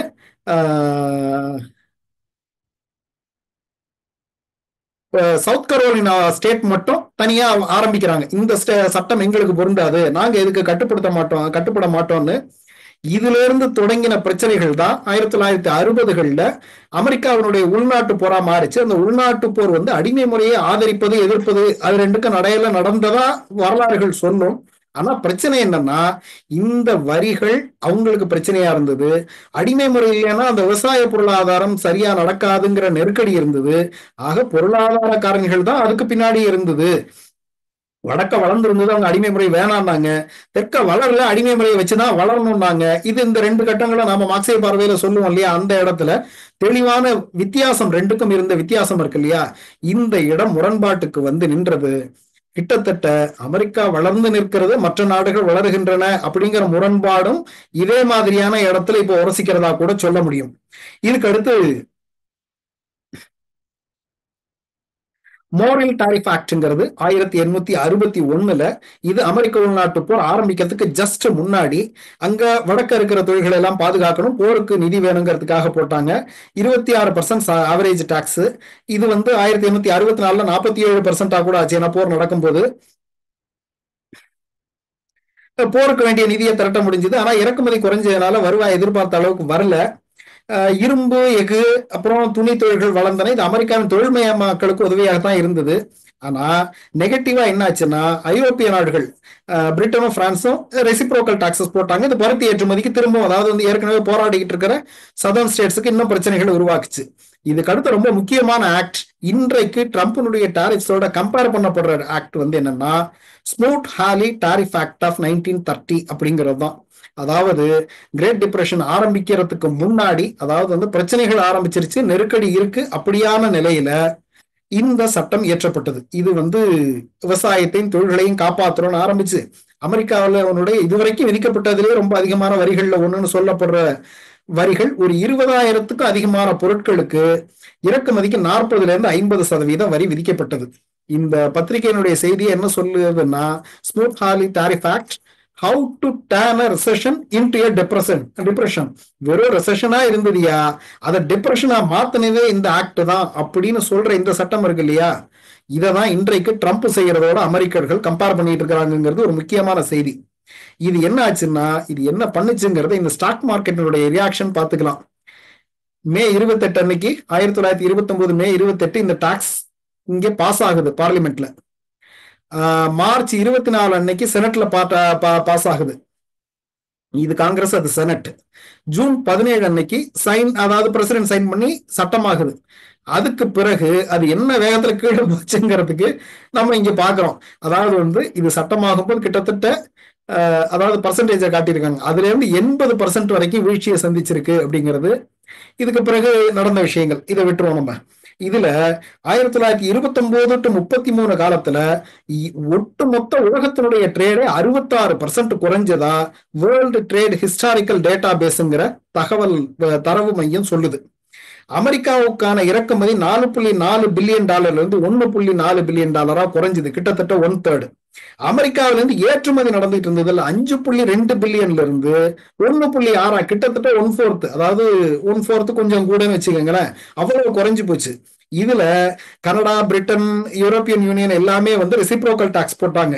இது அமெரிக்க விவசாயிகளை இன்னும் மோசமா பாதிச்சது. இதை தவிர டிப்ரெஷன் வேற வந்துருச்சா, இது இந்த வரிகள் டிப்ரெஷன் இன்க்ரீஸ் பண்ணுச்சு. டிப்ரெஷனை வச்சு இவங்க இதை இன்க்ரீஸ் பண்ணாங்கன்னு செயின் மாதிரி அமெரிக்காவை நெருக்கடிகளுக்குள்ள தள்ளிக்கிட்டே போச்சு. அந்த நெருக்கடிகளிலிருந்து வெளிவருவதற்கு தேவையான நடவடிக்கைகள்ல ஒன்னாதான் இடையில உலகப்போர் குறுக்கிட்டுச்சு. அதுல தங்கமெல்லாம் அமெரிக்காவுக்கு வந்துருச்சு. அப்படியான பின்னணியில தான் காட்டு, பிரெட்டன் வுட்ஸ், IMF எல்லாம் அப்பொழுது உருவாக்கப்பட்டன. அப்ப இதுதான் வந்தது. காட் அதன் பிறகு தடையற்ற வணிகம் எங்கிருந்து எந்த எண்டுக்குன்னு யோசிச்சீங்கன்னா 20,000 பொருட்களுக்கு வரி விதிப்போம்னு ஆரம்பிச்ச அமெரிக்கா சரியான சூடுபட்ட பிறகு காட்டுக்கு கூட நின்று எல்லாத்தையும் திரட்டி தடையற்ற வணிகம், நம்ம டாக்ஸ் எல்லாம் நம்ம ரெகுலேட் பண்ணிக்குவோம் என்று சொல்கிற இடத்துக்கு வந்தது. கிட்டத்தட்ட அப்படியான ஒரு நடவடிக்கை இன்றைக்கு எடுக்கப்பட்டு கொண்டிருக்கிறது அப்படிங்கிறத எல்லாரும் திரும்ப திரும்ப சுட்டி காட்டுறாங்க. இதுக்கு அடுத்து ட்ரேட் எக்ஸ்பான்ஷன் ஆக்ட் ஆஃப் 1962. அப்ப கோல்டு வார் ரொம்ப உச்சத்துல இருந்த காலகட்டம். அமெரிக்கா மற்ற நாடுகளோட அந்த பெரிய உறவை வச்சுக்கணுங்கிற அடிப்படையில அந்த கென்னடி ரவுண்ட் காட் பேச்சுவார்த்தைகள் நடந்தது. அவங்க டாக்ஸை இன்னும் 80% வரைக்கும் குறைக்கிறதுக்கு அவங்களோட பிரசிடென்ட்டுக்கு அதிகாரம் கொடுத்தாங்க. இதனால உலகளாவிய வரிகளை 35% குறைக்க முடிஞ்சது. இதனால உலக வணிகம், வேர்ல்டு ட்ரேட் அந்த பீரியட்ல 8% உயர்ந்தது. OECD வந்துருது. இதுக்கிடையில OECD அமெரிக்கா, ஜப்பான், OECD அதுக்கு பிறகுதான் நினைக்கிறேன். நான் இங்க OECD ஏரியாவை குறிச்சு வச்சிருக்கிறேன். ஆட்டோமொபைல் மெஷினரிஸ் எல்லாம் இதுக்கான சேல் அமெரிக்காவோட எக்ஸ்போர்ட் அதிகமாகுது. நெகட்டிவா என்ன நடந்ததுன்னா, இந்த நடவடிக்கைகள்னால இந்தியா, பிரேசில் மாதிரியான வளர்ந்து கொண்டிருந்த நாடுகள் பயனடையல. ஏன்னா வளர்ந்த நாடுகள் விவசாய மானியங்களை கொடுத்துக்கிட்டே மற்ற நாடுகளை கண்ட்ரோல் பண்ணாங்க. இதுக்கடுத்து 1974 அடுத்த ட்ரேட் ஆக்ட் வருது. இது டோக்கியோ ரவுண்ட் பேச்சுவார்த்தைகளை சப்போர்ட் பண்றதுக்காக உருவாக்கினது. அமெரிக்கன் பிரசிடென்ட்டுக்கு ஃபாஸ்ட் ட்ராக் அத்தாரிட்டி கொடுக்குறாங்க. இது வரி வணிக தடைகள் இந்த மாதிரியான விஷயங்களை பேச்சுவார்த்தையில தீர்க்கறதுக்கான அனுமதி அவர் கொடுக்குது. வரி குறைப்பு அந்த மாதிரியான ஒப்பந்தங்களை அவர் செஞ்சுக்கலாம். இதுக்கு பிறகு இன்னும் 33% வரிகள் குறையுது.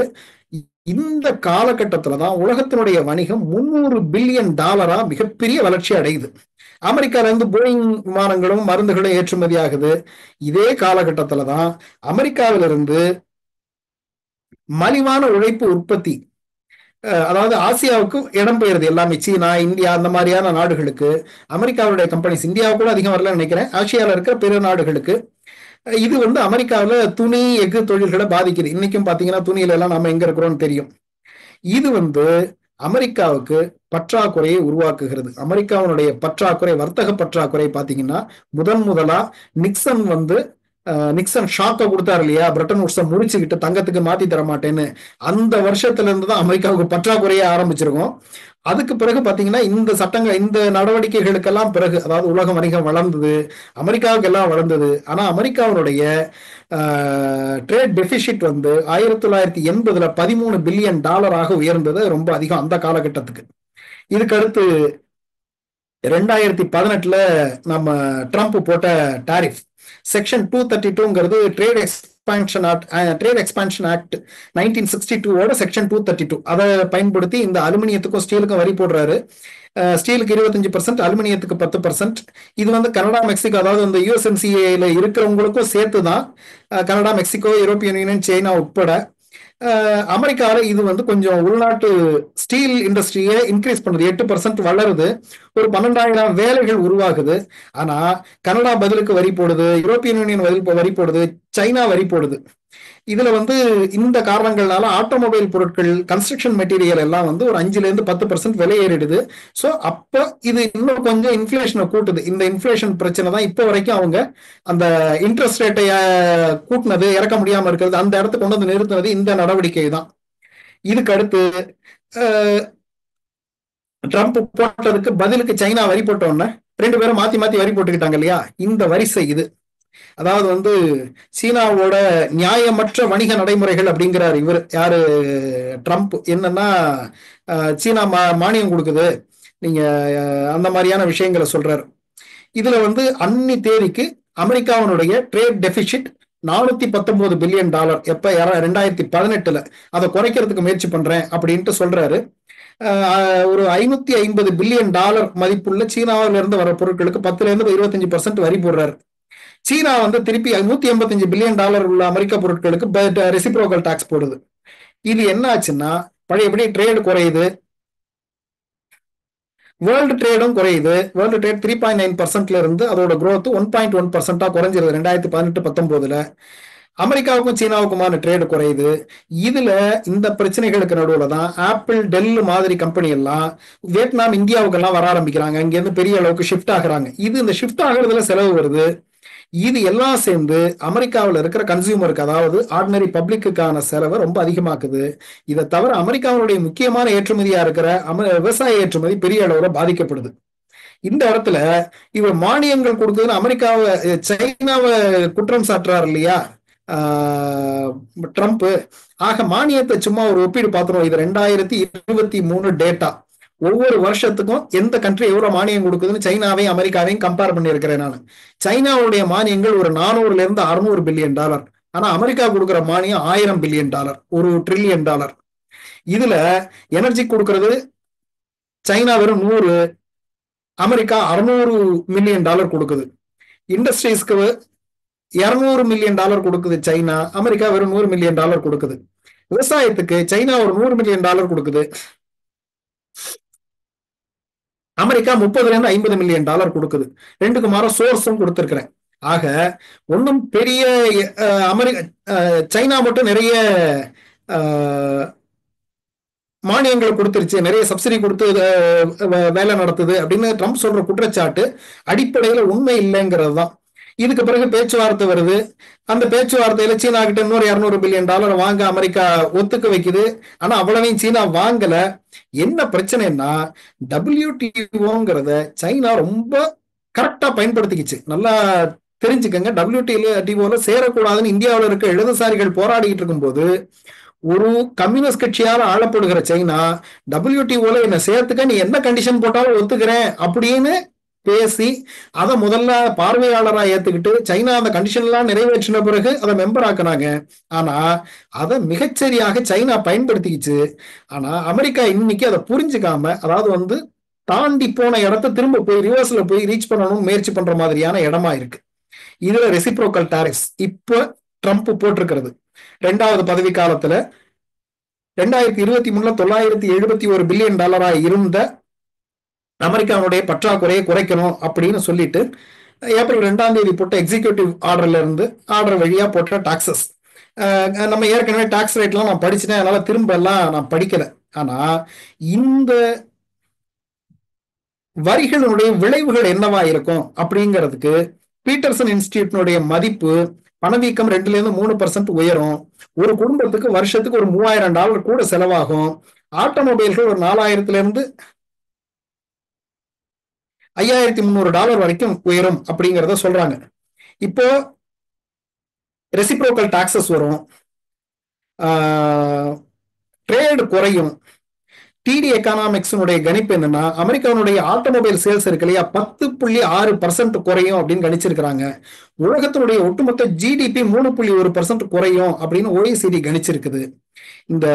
இந்த பிரச்சனைகளை பத்தி WTOல போய் முறையீடு பண்ணாத கேட்கறதுக்கு அப்பலேட் அத்தாரிட்டி இருக்கு இல்லையா, அந்த அப்பலேட் பாடியை ட்ரம்ப் தான் முடக்கி வச்சிருக்காரு 2019. அதுக்குரிய ஊழியர்களை நியமிக்கிறதுல ட்ரம்ப் குறுக்கீடு பண்ணதுல இன்னேற வரைக்கும் அது செயல்படாமலே இருக்கு. ஸோ அப்பலேட் பாடியே இல்லாம தான் செயல்பட்டு இருக்கு. அதனால அமெரிக்காவுடைய பொருளாதாரம் இருக்குல்ல, ஒரு 60% ரிசெஷனுக்கு போறதுக்கு வாய்ப்பு இருக்குன்னு JP மார்கனுடைய கணிப்பு சொல்லுது. இப்படி வரிசையா எல்லாருமே சொல்லிக்கிட்டே வராங்க. பொதுவா வரிகள் என்னத்தை பண்ணிச்சு அப்படிங்கறத நம்ம பார்த்தோம்னா, தொடக்க கால வரிகள் 1789, 1816, 1861 அமெரிக்காவுடைய வரிகளை சொல்லிட்டு இருக்கேன். அரசாங்க வருவாயையும் உள்நாட்டு தொழில்களையும், அதாவது துணி, எஃகு வளர வச்சுது. ஆனா இறக்குமதி விலையினால பாதிப்பு இருந்தது. அந்த காலகட்டத்தில் என்னன்னா, எல்லா இடங்களையும் ஒரே மாதிரியான பொருட்கள், விவசாய உற்பத்தி, துணி பொருட்கள், துணி இந்த மாதிரியான பெரிய அளவுக்கு இல்லை இல்லையா, அதனால இதுல பெரிய பாதிப்பு இல்லை. இதுல புது தொழில்நுட்பங்கள் வச்சிருந்த நாடுகள் நிறைய உற்பத்தி பண்ணாங்க. அதனால அடுத்த நாடுகளுக்கு அனுப்ப முடிஞ்சது. அதனால அது அமெரிக்காவுக்கு யூஸ்ஃபுல்லா இருந்தது. 20வது நூற்றாண்டுல இந்த காட்டெல்லாம் வந்துருது இல்லையா, ஃப்ரீ ட்ரேடுன்னு ஆரம்பிச்சிடறாங்க இல்லையா, என்ன ஆயிடுதுன்னா புது பொருட்கள் வந்துருச்சு. அந்த புது பொருட்களுக்கான மூலப்பொருட்கள் எங்க கிடைக்குதோ அங்க உற்பத்தியை நடத்துறது வசதியா இருக்கு. இதை தவிர வளரும் நாடுகள் எல்லா சந்தையும் திறந்து விட்டீங்கன்னா, உங்க பொருள் மலிவுன்னு அங்க போகுதுன்னா, அங்க உழைப்பு மலிவுன்னா உங்களால அங்க போவாங்கிற இடம் இருக்கு இல்லையா, அந்த இடம் வருது. சோ மற்ற நாடுகளுக்கு எல்லாம் இடம்பெயர்ந்து போகுது.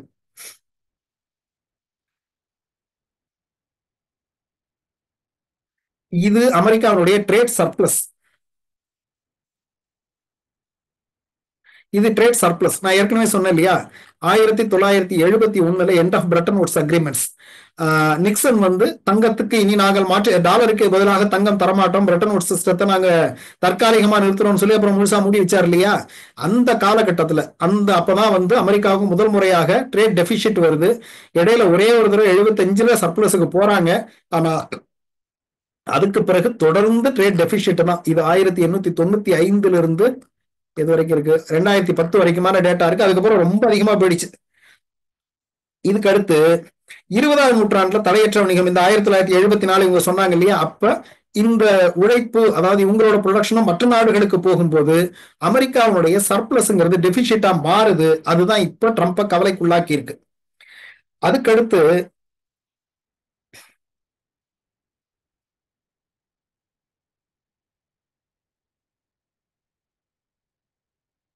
அந்த ஸ்மூத் ஹாலி 1930 ஆக்ட்ஸ் 2018-19 ட்ரம்ப் போட்டது, இது எல்லாம் என்னாச்சுன்னா வேர்ல்டு ட்ரேட குறைச்சது.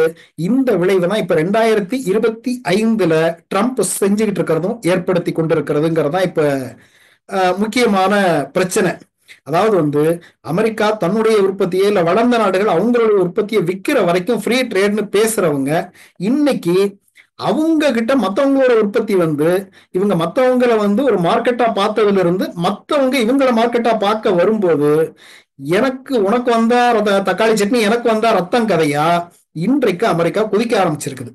இந்த குதிக்கிற பதற்றம் இருக்குல்ல, அந்த பதற்றம் ரொம்ப தெளிவற்ற நடவடிக்கைகளை ஏற்படுத்தி இருக்குது. அதுதான் இந்த கார்ட்டூன்ல இருக்கிறது. அதை ஃபிளிப்-ஃப்ளாப்பிங் ஆன் டாரிஃப்ஸ் சொல்லிட்டு ட்ரம்ப்னுடைய ஆக்டிவிட்டி அவங்க தான் அப்படிதான் கிண்டல் பண்றாங்க, மாற்றி மாற்றி அறிவிப்புகள்னு. இந்த படத்துல இருக்கப்படி என்னன்னா, பிப்ரவரி 1ஆம் தேதி கனடா மெக்சிகோ மீது வரி போடுறாரு. பிப்ரவரி 3ஆம் தேதி அதை மாத்துறாரு. திரும்ப பிப்ரவரி 4ஆம் தேதி இன்னொரு மாற்றம் சொல்றாரு, 30 நாளைக்கு ஒத்தி வச்சேங்கிறாரு. திரும்ப பாத்தீங்கன்னா மார்ச் 4ஆம் தேதி இந்த வரி எல்லாம் திரும்ப வந்துருது, அமலுக்கு வந்துருது. திரும்ப என்ன சொல்றாரோ, அந்த USMCA இருக்குல்ல, United states Mexico Canada agreement, அந்த ஒப்பந்தத்தின் கீழே சில பொருட்களுக்கு இல்லைங்கிறார். திரும்ப மார்ச் 6ஆம் தேதி அந்த ஒப்பந்தப்படி மற்ற பொருட்கள்லாம் வரி இல்லை அப்படின்னு சொல்றாரு. அதே மாதிரி பாத்தீங்கன்னா ஏப்ரல் 2ஆம் தேதிக்கு லிபரேஷன் டேன்னு ஒரு பெரிய லிஸ்ட்டை வச்சுட்டு படத்தை வச்சுக்கலாம் பேசினார் இல்லையா, அவ்வளவு வரிகளை சொல்றாரு. எல்லா நாடுகளுக்கும் 10%, இன்னொரு 90 நாடுகளுக்கு ரெசிப்ரோக்கல் டாரிஃப், இப்படி எல்லாம் சொல்றாரு இல்லையா. இது ஏப்ரல் 5 ஏப்ரல் 9 நடைமுறைக்கு வர்றதா சொல்லிட்டாரு. ஆனா என்ன ஆச்சுன்னா, இடையில ஸ்டாக் மார்க்கெட் கண்ணாப்பினா விழுந்துருச்சு. திரும்ப ஏப்ரல் 9ஆம் தேதி என்ன பண்றாருன்னா, அந்த அதெல்லாம் நான் நிறுத்தி வைக்கிறேன், சீனாவை தவிர மற்ற எல்லா நாடுகளுக்கும் 90 நாளைக்கு நிறுத்தி வைக்கிறேன், ஆனா 10% வரி இருக்கும். அதாவது கடைசியா அவர் என்ன சொல்லி முடிச்சிருக்கிறாரு, எங்க வரைக்கும் வந்திருக்கு அப்படிங்கிறது யாருக்கும் தெரியல. சீனாவுக்கும் வரி 34ல இருந்து 125% ஆச்சு, மொத்தம் 145 ஏற்கனவே கொடுத்த 20ஓட சேர்த்து.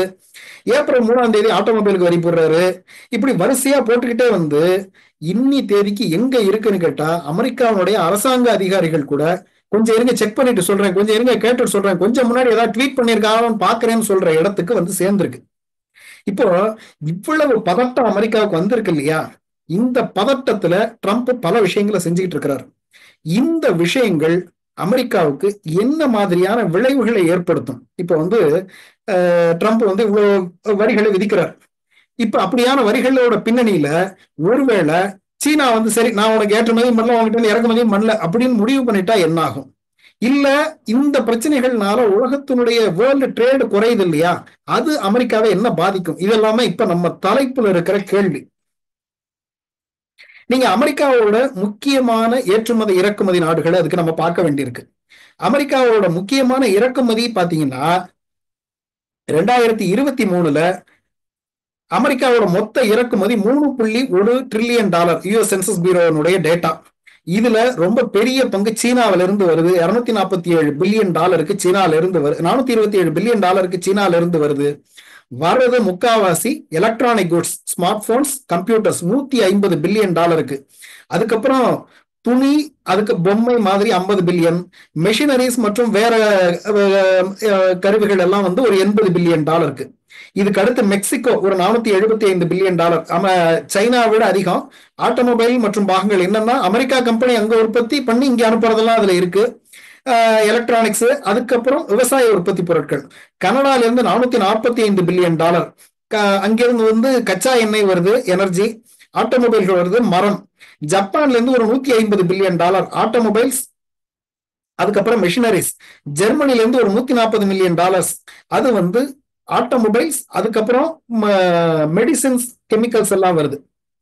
இப்போ இதெல்லாம் இந்தியா அமெரிக்கா இறக்குமதி செய்கிற பொருட்கள். இதுல சீனாவுடைய பங்கு பாத்தீங்கன்னா ஒரு கன்சிடரபிள் போர்ஷன் இருக்கு. ஆனா அதை விட அதிகமா மெக்சிகோவும் கனடாவும் இருக்கு. ஆனா முக்கியமா என்னன்னா எலக்ட்ரானிக்ஸை பொறுத்தவரையில சைனால இருந்து வர $150 பில்லியன் பொருட்கள் இருக்கு இல்லையா, ஸ்மார்ட் போன்ஸ் அண்ட் கம்ப்யூட்டர்ஸ், அது ரொம்ப முக்கியமான ஒரு ஃபேக்டர். சரி, அமெரிக்கா ரொம்ப ஏற்றுமதி பண்றது யாராருக்கு பண்ணுது அப்படின்னா, அமெரிக்காவோட மொத்த ஏற்றுமதி 2023 $2.1 trillion. இந்த $2.1 trillion கனடாவுக்கு $356 பில்லியன் போகுது, மெக்சிகோவுக்கு $324 பில்லியன் போகுது, சைனாவுக்கு $150 பில்லியன் தான் போகுது. இருந்தாலும் நான் சைனாவை மட்டும்தான் இங்க எடுத்திருக்கேன். ஏன்னா இப்ப சண்டை அவங்க ரெண்டு பேத்துக்கு நடுவுல தான். அதனால நாம இப்ப அதை மட்டும் தான் பேச வேண்டியிருக்கு. மீதி எல்லாத்தையும் ஒத்தி வச்சுட்டு சைனாவா நானான்னு பாக்குறேன்னு தான் ட்ரம்ப் நின்றுட்டு இருக்கிறார். அப்படியான இடத்துல இருந்து தான் நாம இன்னைக்கு பேசிட்டு இருக்கிறோம். சீனாவுக்கு போயிட்டு இருக்கிறதுல பாத்தீங்கன்னா அந்த $150 அமெரிக்காவினுடைய ஏற்றுமதியில 7%. இதுல முக்கியமான பங்கு விவசாய பொருட்கள் தான், விவசாய உற்பத்தி பொருட்கள் தான். சோயாபீன்ஸும் பன்றிக்கறியும் தான் ரொம்ப முக்கியமான பொருட்கள். ஒரு $50 பில்லியன் இந்த விவசாய உற்பத்தி பொருட்கள் போகுது. தவிர போயிங் விமானங்கள் ஒரு $30 பில்லியன் போகுது, கெமிக்கல்ஸ் ஒரு $20 பில்லியன் போகுது. இதெல்லாம் முக்கியமானது, டோட்டல் அது வராது. இப்போ அமெரிக்காவுடைய ட்ரேட் டெபிசிட் எவ்வளவு இருக்கு அப்படின்னு எடுத்துக்கிட்டீங்கன்னா அமெரிக்காவோட டோட்டல் ட்ரேட் டெபிசிட் 2023 $971 பில்லியன். இதுல அதிகபட்சமான ட்ரேட் டெபிசிட் யாருகிட்ட இருக்குன்னா சைனா கிட்ட இருக்கு, $367 பில்லியன். என்ன பிரச்சனைன்னா, நான் முதல் சொன்னபடி அமெரிக்காவிட கனடா கூடுதலாக அமெரிக்காவுக்கு ஏற்றுமதி கூட பண்ணலாம், அமெரிக்கா இறக்குமதி கூட பண்ணலாம் கனடால இருந்து. ஆனா திருப்பி கனடாவுக்கு அனுப்புறதுக்கு அதிகம். ஆனா சைனாவோட நிலைமை என்னன்னா, சைனா எவ்வளவு வாங்குதோ அதை விட எவ்வளவு விக்கித உங்களுக்கு அனுப்புதோ, அமெரிக்காவுக்கு அனுப்புதோ அதை விட ரொம்ப குறைவாக அமெரிக்கா கிட்ட இருந்து வாங்குது. நீங்க சீனாவோட நிலைப்பாடு என்னன்னு பாத்தீங்கன்னா, அந்த சிகரம் நோக்கி சீன பொருளாதாரம் உரையில சொல்லியிருப்பேன். விவசாயம் எல்லாம் யாரு வேணாலும் பண்ணலாம், எப்ப வேணாலும் பண்ணலாம், இந்த டெக்னாலஜிக்கல் விஷயங்கள் தான் நம்ம கண்டுபிடிச்சு நம்ம செய்யணும்னு சொல்லிதான் சைனாவுடைய நிலைப்பாடு அப்படின்னு அந்த பேச்சுல சொல்லியிருப்பேன் நான். அது மாதிரி சைனா கிட்ட இருக்கிற பொருட்கள் எல்லாம் ரொம்ப முக்கியமானது, அமெரிக்கா வாங்கியே தீரணும். ஆனா அமெரிக்காட்ட இருந்து சைனா வாங்கிட்டு இருக்கிறது என்னன்னு பாத்தீங்கன்னா, சோயாபீன்ஸையும் பன்றிக்கறியும் அமெரிக்கா சைனா நினைச்சா உற்பத்தி பண்ணிக்க முடியாது நினைச்சிட்டு இருக்கிறீங்களா என்ன? ஆக அமெரிக்காவுடைய ட்ரேட் டெபிசிட்டும் யாருக்கிட்ட அதிகமா இருக்குன்னா சைனா கூட தான் அதிகமா இருக்கு. சரி, இந்த சூழ்நிலை இந்தியாவுக்கு வாய்ப்பா இருக்கணும் இல்லையா? நீங்க சைனா கூட தான் சண்டை போடுறாங்க, இந்தியாவுக்கு இது வாய்ப்பா இல்லையா? ரொம்ப முக்கியமான சில ஃபேக்டர்ஸ் நான் முதல்லயே சொன்னேன். WTOல சேரக்கூடாதுன்னு இங்க இருந்த இடதுசாரிகளான நான் உட்பட போராடிக்கிட்டு இருந்த காலகட்டத்துல சீனாவை ஆண்டு கொண்டிருந்த கம்யூனிஸ்ட் கட்சி எங்களை WTOல சேர்த்துக்கன்னு போராடிச்சு. போராடினதோட நிக்கலாம ஏகப்பட்ட கண்டிஷன் வச்சான். இன்றைக்குமே நாம தொழிற்சங்கங்கள்லாம் பேசுறோம், அங்க சைனால தொழிற்சங்கங்களோட நிலைமை என்னன்னு படிச்சு பாருங்க, அங்க எதுவும் கிடையாது. ஆனா அந்த எல்லா கண்டிஷன்ஸையும் ஒத்துக்கிட்டு உள்ள வந்தது சைனா. வந்த பிறகு ரொம்ப தெளிவான திட்டமிடலோட நீங்க ஃப்ரீ ட்ரேடுன்னு சொன்னீங்க, ஆனா சுத்தமா பயன்படுத்திக்கிறேன்னு இறங்கி அடிச்சது சைனா. ஆக சீனாவினுடைய வளர்ச்சி WTOவை பயன்படுத்தி கொண்டு திட்டமிட்டு தெளிவாக ஏற்படுத்தப்பட்ட வளர்ச்சி. அதனால ரொம்ப தூரத்துல போய் நிக்குது. இந்தியாவில் அப்படி எதுவுமே நடக்கல. இந்தியா கவர்மெண்ட் அமெரிக்கா மாதிரிய நாடுகளுடைய வற்புறுத்தலுக்கு கட்டுப்பட்டு WTOல கையெழுத்து போட்டாங்க. அப்படி போட்ட கையெழுத்துல இங்க இருந்த சில நிறுவனங்கள், சில தொழிலதிபர்கள் அவங்க முயற்சியில சிலதை செஞ்சு ஏற்றுமதியை உருவாக்குனாங்களே தவிர இந்த எதுலையும் ரொம்ப திட்டமிட்ட வளர்ச்சிங்கிறது இந்தியாவுக்கு கிடையாது. அப்படியான நிலைமையில இப்ப நீங்க சைனால பிரச்சனை அப்படின்னா, சைனால ப்ரொடியூஸ் பண்ற சில ஆப்பிளோட ப்ரொடக்ஷன் இந்தியாவுக்கு வருமா? அந்த மாதிரி ஏதாவது இங்க வரலாமா? அப்படியெல்லாம் யோசிச்சா கொஞ்சம் உற்பத்தி இங்க வரலாம். ஆனா என்னெல்லாம் நடக்கும்னா, ஒட்டுமொத்த உலக வணிகம் குறையும், வேர்ல்டு ட்ரேட் குறையறதுனால இந்தியாவோட எக்ஸ்போர்ட் குறையும். இந்தியாவுக்கு மாத்துறதுல இன்னும் கொஞ்சம் அவங்களுக்கு கூடுதல் செலவாக, இன்னொரு ஃபேக்டரி பில்டு பண்றது கூட செலவு தானே, அதனால பாதிப்புகள் வரும். இது எல்லாத்தையும் விட முக்கியமா இந்தியாவோட ஸ்மார்ட் போன்ஸ் மற்றும் எலக்ட்ரானிக்ஸ் துறை இருக்கு இல்லையா, அதுக்கான தேவை இருக்குல்ல, இன்புட்ஸ், இதுல 60% சீனாவில இருந்து வந்துட்டு இருக்கு. சோ நீங்க இங்க ப்ரொடியூஸ் பண்ணா பழையபடி சைனால இருந்து வரும், சைனால இருந்து வந்ததுக்கு வரின்னு ட்ரம்ப் சொல்லுவாரு, பழையபடி நீங்க இங்க அதை பயன்படுத்தி வளர்றதுக்கான வாய்ப்பு அடைபட்டு போயிடுது. இதை தவிர இந்தியாவோட உற்பத்தி துறையில எஃபிஷியன்சி பிரச்சனை இருக்கு. நீங்க தெளிவான திறன் பெற்ற, அதாவது நல்ல தொழிலாளர்கள்ல நிறைய ட்ரைனிங் இல்ல, கல்வியில பிரச்சனை இருக்கு, அந்த மாதிரியான பற்றாக்குறைகள் நிறைய இருக்கு. கல்வி திறன் பயிற்சி குறைபாடுகளால் பாதிக்கப்பட்டுள்ளது. இந்த இடத்துல இந்தியாவோட வியட்நாம் பெட்டர் சாய்ஸா இருக்கு, மெக்சிகோ கூட பெட்டர் சாய்ஸா இருக்குங்கிற இடம் வந்துருது. அதனால இந்த பிரச்சனைகள்ல இந்தியாவுக்கு இது நல்லது அப்படின்னு நினைக்கிற மாதிரியான சூழ்நிலை இப்போது இல்லை. இன்னும் கூடுதலா சொல்ல போனா, நம்ம இந்த இது சொல்லுவாங்க இல்லையா, கரடியே காரி துப்புனதுன்னு வடிவேல் ஜோக்கல, அது மாதிரி இந்தியாவை பார்த்து ட்ரம்ப் திருப்பி சொன்னாரு டாரிஃப் கிங் அப்படின்னு. யாரு? நாம இவ்வளவு நேரம் ட்ரம்ப் போட்ட வரிகளை பத்தி பேசிட்டு இருக்கோம்ல, ட்ரம்ப் திருப்பி சொன்னாரு டாரிஃப் கிங்னு அவர் சொன்ன ஒரே நாடு இந்தியாவா. அவ்வளவு மோசமான எல்லா விதமான வரிகளும், தனி மனுஷ வரிகள் உட்பட, தனிநபர் வரிகள் உட்பட, சோ இது எல்லாம் சேர்ந்து இந்தியாவை காம்படிட்டிவா இல்லாமல் ஆக்கி வச்சிருக்கிறதுனால இந்தியா இந்த வாய்ப்பை பயன்படுத்தி கொள்கிற நிலையில் இல்லை. சரிங்க, இதை விட்டுருங்க. சைனா இல்லைன்னா என்னங்க, எவ்வளவு பெரிய நாடு அமெரிக்கா, அவங்க சர்வை பண்ணிட மாட்டாங்களா? சைனா என்ன இப்ப வந்த நாடு தானே, தூக்கி போட்டு இருந்துட முடியாதா? அமெரிக்கா தாக்கு பிடிக்க முடியுமா இல்லையான்னு பாத்துருவோம். சீனாவிலிருந்து அமெரிக்காவுக்கு உற்பத்தியை மாற்றுவதற்கு தேவைப்படும் கால அளவு, அதாவது என்னெல்லாம் சைனாவில் உற்பத்தி ஆகுதுன்னு முதல்ல சொல்லிட்டேன் இல்லையா. இப்ப நீங்க சீனாவில் ப்ரொடியூஸ் ஆகிற விஷயங்கள், மொபைல்ஸ் அண்ட் எலக்ட்ரானிக்ஸ் இல்லையா, இதுதான் ரொம்ப முக்கியமான ஒரு இடம். இங்க இருந்து சீனாவுக்கு மாத்தணும்னா முதல்ல எல்லா ஃபேக்டரியும் மாத்துறதுக்கே அது ஒரு நீண்ட கால முயற்சி, ஒரு லாங் டியூரேஷன் தேவைப்படும். ஏன்னா ஃபேக்டரியை நீங்க பில்ட் பண்ணணும், எல்லாத்தையும் ப்ரொக்யூர் பண்ணணும், இந்த மாதிரியான விஷயங்கள்.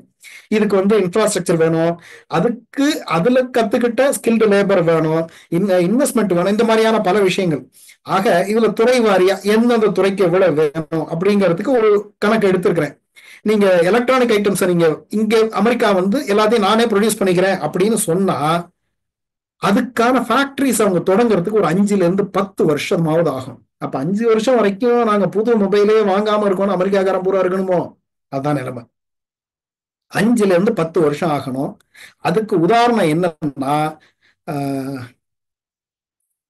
ஐபோன் மேக் புக் எல்லாம் இருக்கு இல்லையா, அதுக்கான இப்ப வந்து இங்க பாக்ஸ்கான்ல கொஞ்சம் உற்பத்தி ஆகுது, தமிழ்நாட்டில் நமக்கு தெரியும். அந்த மாதிரி வெவ்வேறு இடங்கள் உற்பத்தி ஆகிறது, வெவ்வேறு இடங்கள்ல இருந்து ப்ரொக்யூர் பண்ற பொருட்கள். அந்த இதை சொல்லுவாங்க, ஐபோன்ல இருக்கிற காம்பனன்ட்ஸ் 30 நாடுகள்ல இருந்து வருதுன்னு சொல்லுவாங்க. அது மாதிரி வெவ்வேறு இடங்கள்ல இருந்து வர இந்த மாதிரியான எல்லாத்தையும் ஒருங்கிணைக்கிறது, இப்படியான பிரச்சனைகள். இதுல வந்து அமெரிக்கால இது ஆரம்பிக்கணும்னா நீங்க வந்து ஆப்பிள் 2023 இந்தியாவுக்கு வர்றது 15% மாத்துறதுக்கு அவ்வளவு காலம் எடுத்துக்கிச்சுங்கிறதா உதாரணமா இதுக்கு சொல்றாங்க. இதை தவிர கம்ப்யூட்டர்ஸ் அதுக்கான காம்பனன்ட்ஸை நீங்க மாத்தணும்னா ஒரு 7 to 12 வருஷம் ஆகும். அது அதே மாதிரி ஆட்டோமொபைல் அதுக்கான காம்பனன்ட்ஸை மாத்தணும்னா ஒரு 3 to 7 வருஷம் ஆகும். இதை தவிர துணி அந்த கார்மெண்ட் செக்மெண்ட்டை மாத்தணும்னா ஒரு 2 to 5 வருஷம் போதும், நமக்கு தெரியும். இதை தவிர போயிங்க ஏற்றுமதி பண்ணிட்டு இருக்குன்னு அமெரிக்காவை சொல்லிட்டு இருக்கிறோம் இல்லையா, இந்த போயிங்கான காம்பனன்ட் சைனால இருந்து வந்துகிட்டு இருக்குது அமெரிக்காவுக்கு, அது தனி கதை. ஆக அந்த விமான உதிரி பாகங்கள் இருக்கு இல்லையா, அதுக்கான தொழிற்சாலைகளை நிறுவனத்துக்கு 10 to 15 வருஷம் ஆயிடும். ஸோ இதெல்லாம் வந்து நீங்க மாத்துறதுக்கு எவ்வளவு காலம் ஆகுங்கிறது ரைட்டு. அடுத்து எவ்வளவு செலவாகும் இருக்குல்ல. நீங்க சீனாவில் இருக்கிற உற்பத்தியை மாத்துறதுக்கு இப்ப சீனாவில இருந்து எவ்வளவு mobile and electronic items America import பண்ணிக்கிட்டு இருக்கோம், அதுல ஒரு 50% அமெரிக்காவிலே உற்பத்தி பண்ணணும்னு முயற்சி பண்ணினா அதுக்கு அமெரிக்கா இன்வெஸ்ட் பண்ண வேண்டிய தொகை ஒரு 200 to 500 பில்லியன் டாலர் தேவைப்படும். அதே மாதிரி செமிகண்டக்டர்ல ஒரு 30% நாங்க மாத்தணும்னு நினைச்சா ஒரு 500 to 1000 பில்லியன் டாலர் தேவைப்படும். அதே மாதிரி ஆட்டோமொபைல் அதுக்கான ஸ்பேர்ஸ் அதுக்கான ப்ரொடக்ஷன்ல ஒரு 50% மாத்துறதுக்கு 100 to 200 பில்லியன் தேவைப்படும். கார்மெண்ட் செக்மெண்ட் மாத்துறதுக்கு ஒரு 50 to 100 பில்லியன் தேவைப்படும்.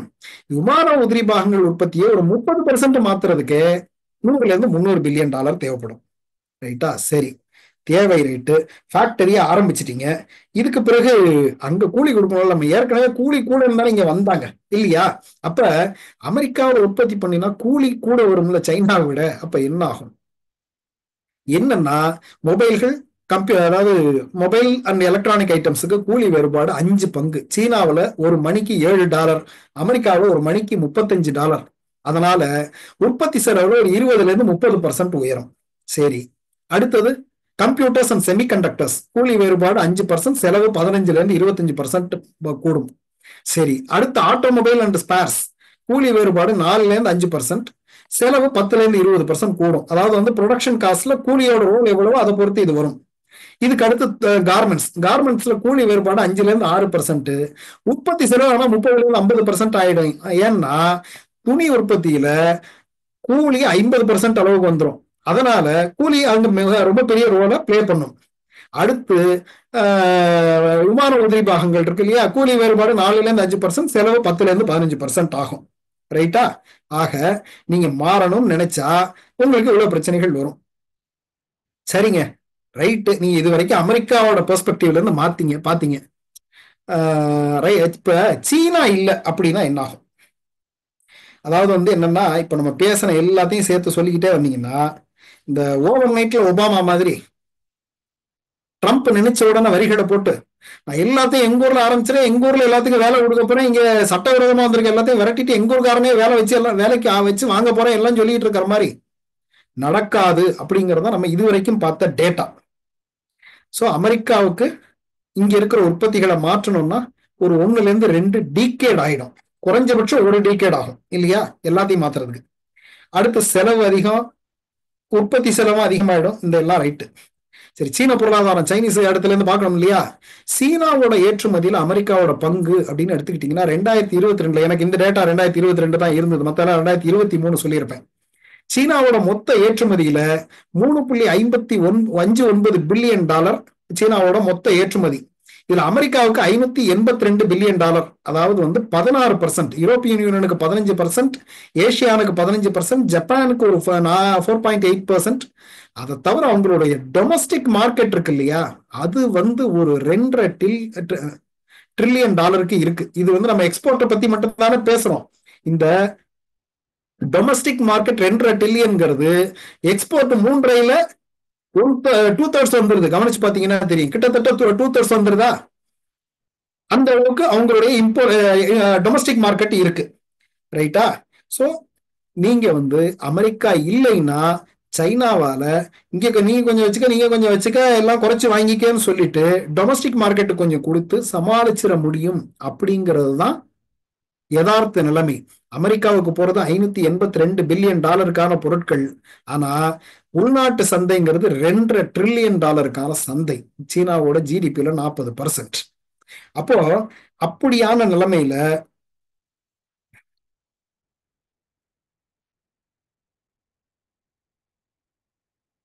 அமெரிக்கா இல்லாம சீனா சமாளிச்சுக்கும், ஆனா சீனா இல்லாம அமெரிக்கா சமாளிக்க முடியாது. இதை தவிர பாத்தீங்கன்னா அமெரிக்கால இருந்து இந்தியாவுக்கு சீனாவுக்கு வர்றது ரொம்ப முக்கியமா விவசாய பொருட்கள் தான்.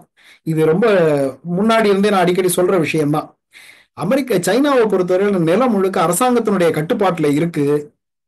நீங்க ஒரு பிரச்சனைன்னு வந்தா அடுத்த நாளே இவ்வளோ லட்சம் ஏக்கரை விவசாயத்துக்கு மாத்து அப்படின்னு அந்த இடத்த ஒதுக்கி விவசாயம் பண்ணுன்னு அனுப்பிடுவாங்க. சொல்ல போனா 1 வருஷம் 1.5 வருஷத்துக்குள்ள இவங்க விவசாயம் பண்ணி ஈல்டே பார்க்க ஆரம்பிச்சிருவாங்க. அதனால அதுவும் செஞ்சிடலாம், விவசாயத்தை யார் வேணாலும் பண்ணலாம்னு செஞ்சுக்கிட்டு இருந்தவங்க தானே. அதனால நாம என்ன பார்க்கலாம்னா, வேர்ல்டு மேப்ல இருந்து திடீர்னு சைனா காணா போயிடுச்சுன்னு வச்சுக்கோங்களேன். சீனாவோட இழப்புங்கிறது அமெரிக்காவை ரொம்ப மோசமா பாதிக்கும். விவசாய இழப்பு மட்டும் ஒரு 29.25 பில்லியன் டாலர் இருக்கும் அப்படின்னு சொல்றாங்க. அந்த விவசாயத்தை சார்ந்த மாநிலங்களை ரொம்ப பாதிக்கும். அதை தவிர எலக்ட்ரானிக்ஸ், அதை தவிர ஏவியேஷன், இந்த மாதிரியான இண்டஸ்ட்ரி எல்லாம் ரெசஷனுக்கு போயிடும். இது சீனா இப்போ இன்னும் விமானங்களையும் தயார் பண்ணிட்டு இருக்குது, அதுலயும் உரசல் இருக்கு ஏற்கனவே. அதுவும் ஒரு காரணம் இந்த சண்டைகளுக்கு நடுவுலங்கிறதுனால. அதுலயும் இன்னும் மற்ற சந்தைகளுக்கு சீனாவோட விமானங்கள் போகும். அப்ப சீனாவை பகைச்சுக்கிறதுங்கிறது அமெரிக்காவுக்கு ரொம்ப நல்லது இல்லை. இதை நான் மட்டும் சொல்லல, யாரெல்லாம் சொல்றாங்கன்னா யுஎஸ்டிஏனுடைய முன்னாள் பொருளாதார நிபுணர் ஜோசப் கிளாபர், வரிகள் விவசாயிகளுக்கு 27 பில்லியன் டாலர் இழப்பை ஏற்படுத்தும். மேலும் ரெசிப்ரோக்கல் டாக்ஸஸ் சந்தை பங்கை இழக்க செய்யும். அரசு உதவிங்கிறது தற்காலிகமானது, ஆனால் சந்தைகளே விவசாயிகளுக்கு முக்கியம். அடுத்தது கோலின் கார்ட்டர், யுஎஸ் டேவிஸ் நிறுவனத்தினுடையவர். கலிபோர்னியா விவசாயம் முதல் வர்த்தக போரில் 880 மில்லியன் டாலர் இழந்தது. இப்போது 6 பில்லியன் டாலர் ஒவ்வொரு ஆண்டுக்கும் இழப்பு ஏற்படலாம். வரிகள் நீண்டகால சந்தை இழப்பை ஏற்படுத்தும். அடுத்தது மேரி லவ்லி, பீட்டர்சன் இன்ஸ்டிடியூட். வரிகள் ஒரு குடும்பத்துக்கு $1200 செலவை உயர்த்தும். பணவீக்கத்தை 3.9% அளவுக்கு அதிகரிக்கும். ரெசஷனுக்கான வாய்ப்பு 60% அதிகரிக்கும். இதை தவிர இன்டர்நேஷனல் ரிலேஷன்ஷிப்லோட சம்பந்தப்பட்ட எக்ஸ்பர்ட் சொல்றது, எலிசபெத் எக்கானமி, ஹூவர் இன்ஸ்டிடியூஷன், ட்ரம்பின் வரிகள் சீனாவை உலகளாவிய வர்த்தக தலைவராக, ஃப்ரீ ட்ரேட் லீடராக உயர்த்தும். நான் சொல்லலைங்க, Hoover Institution. China European Union ஆசியாவுடனான உறவுகளை வலுப்படுத்தி அமெரிக்காவின் சாஃப்ட் பவரை பலவீனப்படுத்துகிறது. இது மாதிரி வரிசையா, அதாவது சீனா அமெரிக்காவுக்கு மிகப்பெரிய ஆபத்துன்னு அமெரிக்கால இருக்கிறவங்க சொன்ன குறிப்புகள் நேரம் ஆயிடுச்சுங்கிறதுனால பலருடைய கூற்றுக்களை நான் படிக்காம தாண்டி போறேன். நிறைய பேர்த்தோட ஸ்டேட்மெண்ட்ஸ் எடுத்து வச்சிருக்கேன், அதை தாண்டி போறேன். அதாவது சைனா என்பது அமெரிக்காவுக்கு ரொம்ப மிக முக்கியமான சந்தை. அமெரிக்க பொருளாதாரம் இல்லைன்னாலும் சைனா ஒரு பாதிப்பை சந்திக்குமே தவிர அமெரிக்க பொருளாதாரம் சீனா இல்லைன்னா ரொம்ப பெரிய பாதிப்பை சந்திக்கும். இதுதான் ரொம்ப முக்கியமான விஷயம். இதை தவிர அமெரிக்காவோட இறக்குமதி சார்பு இருக்கு இல்லையா, அதை பத்தி நம்ம இன்னும் கொஞ்சம் இதா பார்க்கணும்னா என்னெல்லாம் வந்தது. மொத்த இறக்குமதி 3 ட்ரில்லியன் டாலர், சைனால இருந்து 536 பில்லியன் டாலர். இந்த 536 பில்லியன் டாலருக்கு சைனால இருந்து வந்தது இருக்கு இல்லையா, மொபைல்கள் 95%, அதாவது 95% மொபைல்களை அமெரிக்கா இறக்குமதி தான் பண்ணுது. அதுல 51% சீனால இருந்து வருது. கம்ப்யூட்டர்ஸ்ல 90% இறக்குமதி பண்ணுது, அதுல 51% சைனால இருந்து வருது. கன்சியூமர் எலக்ட்ரானிக்ஸ் 95% இறக்குமதி பண்ணுது, அதுல சைனால இருந்து 50% வருது. கார்மெண்ட்ஸ் 97% இறக்குமதி பண்ணுது, சைனா 43%க்கு அதுக்கு சப்ளை பண்ணுது. இதுல விமான உதிரி பாகங்களையும் 40%, அதாவது போயிங்க நான் எக்ஸ்போர்ட் பண்றேன்னு சொன்னாலும் 40% இறக்குமதி செய்கிறது, அதுல 30% சீனா ஏற்றுமதி செய்கிறது. இதை தவிர இது எல்லாம் சைனாவிலிருந்து வர்றது நின்று போனா என்ன ஆகுங்கிறத தவிர நமக்கு ஏற்கனவே தெரியும் ரேர் எர்த் மினரல்ஸ் பத்தி நான் ஏற்கனவே முந்தைய உரைகள்ல சொல்லியிருப்பேன். சீனாவில் இருக்கிற அந்த அரிய புவி கனிமங்கள் இருக்கு இல்லையா, அது சீனா தான் உலகத்துல 60-70% ப்ரொடக்ஷனை செய்யுது. அதை தவிர அதுல ரிஃபைன் பண்றதுல 90-92% சைனா மட்டும்தான் வச்சிருக்கு கையில. இது யுஎஸ்னுடைய ஜியாலஜிக்கல் சர்வேயினுடைய டேட்டா. அதை தவிர இன்டர்நேஷனல் எனர்ஜி ஏஜென்சியினுடைய டேட்டாவும் இதுதான். இதுல ஒரு குறிப்பிடத்தக்க ஒரு 17 ரேர் எர்த் மினரல்ஸ், நியோடினியம், டிஸ்போசியம் வரிசையா இதெல்லாம் ஹை டெக்னாலஜிக்கல் எக்யூப்மெண்ட்ஸுக்கு, குறிப்பா இப்போ ரொம்ப பரவலாயிட்டு இருக்கிற எலக்ட்ரிக் வெஹிக்கிள்ஸுக்கு இந்த மாதிரி ரொம்ப முக்கியமானது. இப்ப இந்த சீனா கிட்ட இருக்கிற இந்த ரேர் எர்த் மினரல்ஸோட வளம் 37% தான். ஆனா அது ரிஃபைன் பண்றது 90% இருக்கிறதுனால சைனாவை பகைச்சுக்கிட்டு நீங்க எந்த டெக்னாலஜிக்கல் அட்வான்ஸ்மெண்ட்டுக்குமே போக முடியாது அப்படிங்கிறது தான். இதுல அமெரிக்கா அதுக்குரிய ரேர் எர்த் மினரல்ஸ் இம்போர்ட்ல 80% இம்போர்ட் தான் பண்ணுது, அதுல 74% சைனா கிட்ட இருந்து வருது. அது வரலைன்னா அமெரிக்காவினுடைய F-35 விமானங்கள் நின்று போயிடும், ஏவுகணைகள், ட்ரோன்கள், இது எல்லாமே ப்ரொடக்ஷன்ல சிக்கல் வரும். இப்படி எல்லாத்துலயுமே இதை தவிர செமிகண்டக்டர்ஸ், ஏஐ, மைக்ரோசிப், இந்த மாதிரி பல விஷயங்களுக்கு இப்படியான பாதிப்புகள் இருக்கு இல்லையா, இவ்வளவு நின்று போனா என்ன ஆகும்னு கொஞ்சம் யோசிச்சு பாத்தீங்கன்னா கற்காலத்துக்கே போயிடுறதும் தமிழ்ல கிண்டலா சொல்லும்ல, அமெரிக்கா போயிடும், கற்காலத்துக்கே போயிடும். அதுதான் நிலைமை. அப்படியான பின்னணியில தான் ட்ரம்ப் இந்த வரிகளை விதிச்சுட்டு சைனா பேச வேண்டும்னு எதிர்பார்க்கிறார். இந்த ஏரி மேல கோச்சிக்கிட்டு போறதுன்னு தமிழ்ல ஒரு பழமொழி சொல்லுவோம்ல, நஷ்டம் ஏரிக்கு இல்லைன்னு. கிட்டத்தட்ட நஷ்டம் சீனாவுக்கு இல்ல. நாம இந்த தலைப்புல சொன்ன தற்காப்பா தற்கொலையாங்கிறதுல தற்கொலைங்கிற வார்த்தை எக்ஸாகரேஷனா கூட இருக்கலாம், ஓவர் எக்ஸாகரேஷனா கூட இருக்கலாம். ஆனால் எந்த விதத்திலும் இது தற்காப்பு இல்லை. அமெரிக்காவுக்கு தற்கொலை அளவுக்கு போகலைனாலும் ரொம்ப பாதகமான ஒரு நிலை. அப்படியான நிலையை நோக்கித்தான் ட்ரம்ப் கொண்டு போய் அமெரிக்காவை நிறுத்தி இருக்கிறார். இது இரண்டு முதலாளித்துவ பொருளாதாரங்களுக்கு இடையிலே நடக்கிற மோதலாக இருக்கலாம். முதலாளித்துவ பொருளாதாரங்கள் வளர்ச்சியை எட்டும் போது சமநிலையை அடைவதில் இருக்கிற பிரச்சனையாக இருக்கலாம். நீங்க சமநிலை அப்படிங்கிறது வந்தே ஆக வேண்டிய தேவை இருக்கிறது. இது ஏற்றத்தாழ்வோட வளர்ந்துட்ட பின்னணியில சமம்ங்கிறது இன்னொரு பக்கம் அதிகமாகிறதுல வரலாம், ஒரு பக்கம் குறைகிறதுல வரலாம். அமெரிக்காவை கடந்து சைனாவுல வளருது, சைனாவை டிபெண்ட் பண்ணி அமெரிக்கா இருக்கிறது அப்படிங்கிறத ஒரு பிற்போக்குவாதியான ட்ரம்பால் ஏற்றுக்கொள்ள முடியவில்லை. அதற்காக அவர் எடுக்கிற நடவடிக்கைகள் பின்னோக்கி செல்வதாக இருக்கின்றன. இன்றைய காலகட்டத்துக்கு இதை அனுசரிச்சுட்டு போறது மட்டும்தான் அமெரிக்காவுக்கான நிலை. அமெரிக்காவுடைய ஜிடிபியில ஏற்கனவே 80% சர்வீஸ் செக்டார் தான். அப்படியான துறைகள்ல கான்சென்ட்ரேட் பண்றது, அதுல வளர்க்கறது, இல்ல புது துறைகளை கண்டுபிடிக்கிறதுல ட்ரம்போட முயற்சிகள் இருக்கலாமே தவிர, நான் ஏற்கனவே வெளியே போயிட்டதை உள்ள கொண்டு வரேன்னு சொல்றது காலச்சக்கரத்தை பின்னோக்கி சுழற்றுகிற முயற்சி. என்றைக்கும் அது பின்னோக்கி சுழலப் போவதும் இல்லை, அமெரிக்காவுக்கு நன்மை பயக்கப் போவதும் இல்லை. ஆகவே இது தற்காப்பு அல்ல, தற்கொலையே. நன்றி.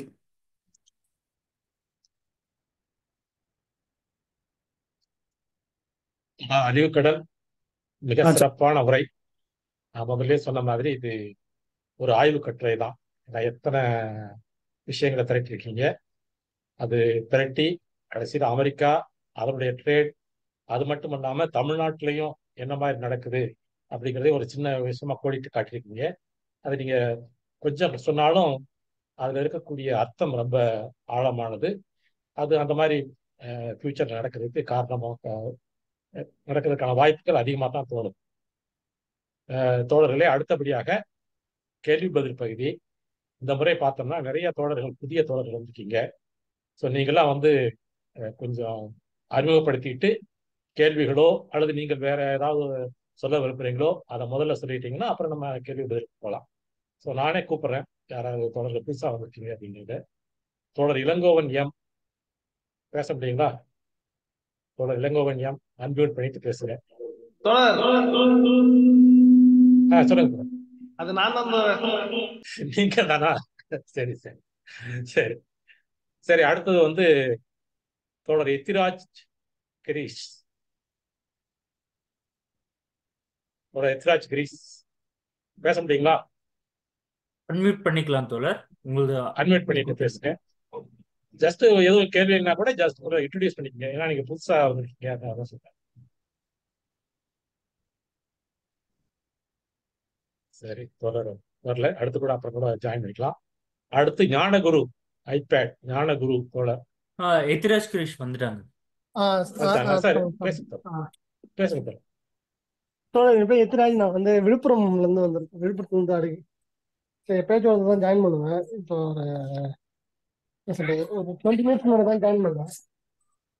எனக்கு என்னன்னா, இப்போ எனக்கு ஒரு தகவல் எனக்கு என்ன தேவைப்பட்டுச்சுன்னா, இதுல இருந்து சாஃப்ட்வேர் ரிலேட்டடா என்ன இம்பாக்ட் ஆகும். ஏன்னா ஹார்ட்வேர்ல தான் இப்போ நம்ம பேசிருக்கோம். ஆக்சுவலா சாஃப்ட்வேர் ரிலேட்டடா இது இம்பாக்ட் ஆகுமான்ற தகவல் ஏதாவது சொல்லலாம். அதை பத்தி தெரிஞ்சுக்கலாம். நிச்சயமா இருக்கும் தோழர், நிச்சயமா இருக்கும். என்னன்னா, நான் வந்து அந்த அமெரிக்கா சைனாங்கிற இடத்துல இருந்து அந்த பெர்ஸ்பெக்டிவ்ல மட்டுமே பேசினதுனால நான் மற்ற இடங்களுக்கு அதிகம் போகல. நீங்க வந்து இந்த உரசல்கள் இருக்கு இல்லையா, முதல் விஷயம் வேர்ல்ட் ட்ரேடு குறையும் போது எல்லாமே குறையும். நீங்க வேர்ல்டு ட்ரேடு குறைய குறைய உங்க சாஃப்ட்வேர் மார்க்கெட்டு ரொம்ப மோசமா தான் அடிவாங்கும். இதை தவிர அவர் ட்ரம்ப்னுடைய கணக்கு என்னன்னா, எல்லாத்தையும் நான் அங்க மாத்திக்கணும்னு முயற்சி பண்றாரு. அது சாத்தியம் இல்லைங்கிறது ஒரு பக்கம்னாலும், நீங்க இங்க இருந்து போற சாஃப்ட்வேருக்கும் சேர்த்துதான் அவரோட டாக்ஸேஷன்லாம். அதனால அந்த சிக்கல், புது ஆர்டர்ஸ் கிடைக்கிறதுல ஏற்கனவே இருந்த சிக்கல், இதெல்லாம் சேர்ந்து கொஞ்சம் காம்ப்ளிகேட்டடா தான் இருக்கும். பட் எனக்கு என்னோட கணிப்பு சரியா இருந்ததுன்னா, ட்ரம்ப் ரொம்ப நாளைக்கு இந்த இதை நீட்டிச்சுட்டு போக மாட்டாருன்னு ஒரு டவுட் இருக்கு எனக்கு. உறுதியாக சொல்ல முடியாது. ட்ரம்ப் எப்படின்னா, நீங்க கணிக்க முடியாத ஒரு பர்சனாலிட்டி, அது ஒன்றும் பண்ண முடியாது. அடுத்து தோழர் ஞானகுரு ஐபேட் வந்துருக்குங்க. நீங்க தான் எது சொல்ல விரும்புறீங்களா? அப்படி சொல்ல விரும்ப மாட்டி கூட நீங்க அன்மியூட் பண்ணிட்டு ஜஸ்ட் இன்ட்ரோடியூஸ் பண்ணுங்க. ஞானகுரு சொல்லுங்க தோழர். ஏற்கனவே சயின்ஸ் போறதுல ஆக்டிவா இருந்தவங்க தான். இப்போ இருக்கக்கூடிய நிலைமையில இன்றைக்கு அமெரிக்காவில் ஏற்பட்டிருக்கக்கூடிய மக்கள் தரவு ஆர்ப்பாட்டங்கள் வந்து ஒரு ட்ரம்பை ஒரு பெரிய நெருக்கடிக்கு உள்ளாக்கும் தான் நான் நினைக்கிறேன். அதனால அவர் நான் நினைச்சதெல்லாம் செய்ய முடியுங்கிற நிலையில அவர் இல்லைங்கிறது தான் யதார்த்தமாக இருக்குங்கிறத நான் இந்த உரையிலிருந்து நான் புரிஞ்சுட்டு வரேன்.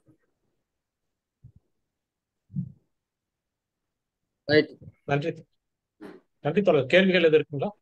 கேள்வி இல்ல, என்ன அடுத்து தோழர் மௌலி. தோழர் மௌலி, நீங்க எது பேச விரும்புறீங்களா? புதுசா வந்திருக்க தோழர்கள்லாம் ரெடியா இருங்க, அட்மிட் பண்ணி. நீங்க எதுவும் கேள்வி இல்லைன்னா கூட ஜஸ்ட் உங்களை இன்ட்ரோடியூஸ் பண்ணிக்கோங்க.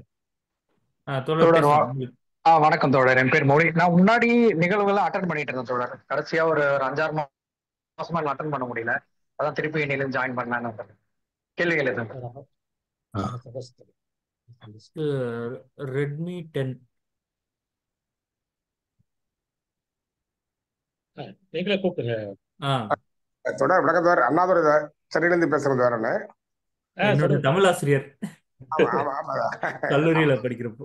ஆமா ஆமா, மகிழ்ச்சி மகிழ்ச்சி. வணக்கம் வணக்கம் சார். நிகழ்ச்சி சிறப்பா முடிஞ்சது. தோற அறிவுகள் தவிர சிறப்பா நீங்க சொன்ன மாதிரி ஆய்வு பண்ணி இந்த அமெரிக்காவை சீனாவையும் ஆய்வு பண்ணி, குறிப்பா அமெரிக்காவை பற்றி நமக்கு நிறைய புதிய தகவல்கள் வந்து அந்த முதல்ல வரி இல்லாம எப்படி அந்த மாகாணங்களை அவங்க வளர்த்தெடுத்துவாங்கன்ற அந்த செய்தி, அந்த ஃப்ரீடம் அவங்களுடைய விவரத்திலிருந்து நல்லா ஒரு தொடக்கத்திலிருந்தே கொண்டு வந்தார். வந்து வரி விதிப்பு முறையிடுற அந்த வணிகம் என்ற முறை எப்படி தொடங்கி வந்துச்சுன்றது, அதுல குறிப்பா இப்ப நமக்கு சமீப காலமா நடந்துட்டு இருக்கிற இந்த ட்ரம்ப் வந்த பிறகு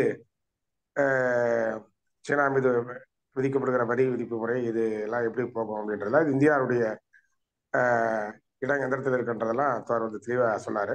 நம்ம இந்த கண்ணோட்டத்தில் தொடர்ந்து வாசிப்பதற்கு இந்த வாரம் அடுத்தது இதனுடைய ட்ராடு விவரங்கள் எல்லாம் நம்ம இந்த பார்வையில் பார்க்கறதுக்கு ஒரு பெரிய உதவியாக இருக்குது. தன்னுடைய இந்த இன்றைய ஆய்வு சொற்பொழிவு சிறப்பாக இருக்குது. மகிழ்ச்சி தான். மகிழ்ச்சி. நன்றி தான். நன்றி தான். நன்றி. நன்றி அடுத்தது செல்வானந்தன் மைக் ஆன் பண்ணிக்கலாம்.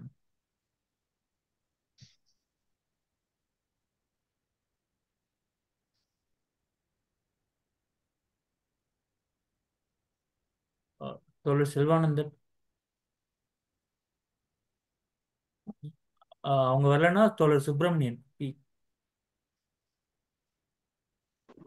ஐயா, நான் சுப்பிரமணியன் திருச்சிராப்பள்ளியில இருந்து பேசுறேன் ஐயா. தோழர், அறிவு கடலா அறிவா என்னன்னு தெரியல. அந்தாலும் எந்த டாபிக் கொடுத்தாலும் பூந்து விளையாண்டு டாக்குமெண்டோட தரவுகளோட தான் சொல்றாங்க ஐயா. எப்பயுமே நல்லா சொல்லிட்டு இருக்கிறாங்க. அவங்க அடிக்கடியும் நிறைய இது போல இன்னும் மற்ற இதுவும் சொல்ல நல்லா இருக்கும். எனக்கு என்ன ஆசைன்னா, இவர் எப்படியாவது ஒரு எம்பி தொகுதியாக்கி இந்தியாவுக்கே ஒரு பொருளாதார நிபுணர் ஆகணும்னு ஆசையா இருக்குது நம்ம கட்சி மூலமா. அதான் ஐயா ஏற்பாடு பண்ணணும். அடுத்தது திருச்சி எம்பி ஆக்கியிருக்காங்க. கண்டிப்பா ஆக்கணும் ஐயா. நாங்க கூட நின்று விடாம வெற்றி வாங்கி கூட கொடுத்துருவோம் ஐயா. ரொம்ப சந்தோஷம். நன்றி ஐயா. அடுத்து தோழர் சுகி.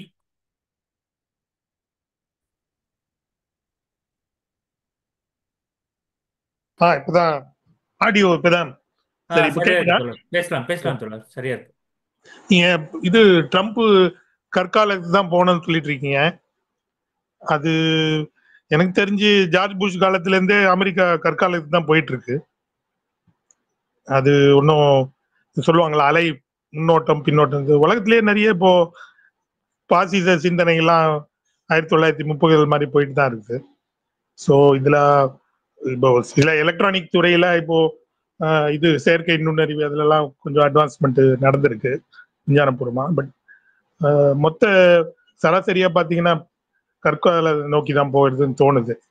நீங்க என்ன நினைக்கிறீங்க? அது லீனியரா ப்ரோக்ரஸ் ஆயிட்டே இருக்குன்னு நினைக்கிறீங்களா? கேள்வியா கேட்டிருக்கீங்களா? உங்களுக்கு கேள்வியை தான் கேட்கிறேன். இதை நீங்க அதாவது அமெரிக்கா கற்காலத்துக்கு போயிடும், உலகம்லாம் முன்னேறி போயிடும். சில பேர் சொல்றாங்க பிரிக்ஸ் இந்த நாடுகள்லாம் முன்னோக்கி போயிடும், அமெரிக்கா கற்காலத்தை நோக்கி போயிட்டு இருக்கு, பின் நோக்கி போகும், அப்படி கூட சில பேர் சொல்றாங்க.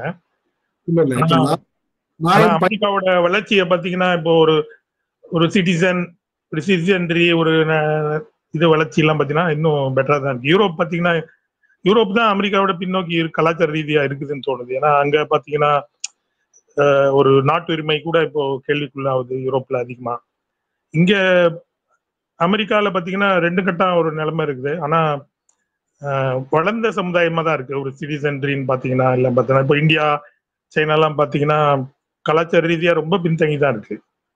ஸோ அதனால இதுங்க முன்னேற்றி உலகத்தை கொண்டு போகின்ற நிலைமையில இருக்கா இல்ல வேற ஏதாவது முன்னேற்ற போறாங்களா? அதுதான் கேட்குறேன். இல்ல நீங்க தலைப்பு நம்ம ட்ரம்ப்னுடைய வரிகளை பேசணும். அந்த வரிகளால அமெரிக்காவுக்கு இப்ப கிடைச்சிட்டு இருக்கிற தொழில்நுட்ப பொருட்கள் கிடைக்காம போயிட்டா அது பின்னோக்கி போகுங்கிறதுக்காக சொன்னோம். நீங்க சொல்றது ஒரு சமூக பார்வையில இருந்து சொல்றீங்க. சமூக பார்வையில பார்க்க வேண்டிய கோணம் வேற, நம்ம தனியா வேற தலைப்புல பேசலாம்.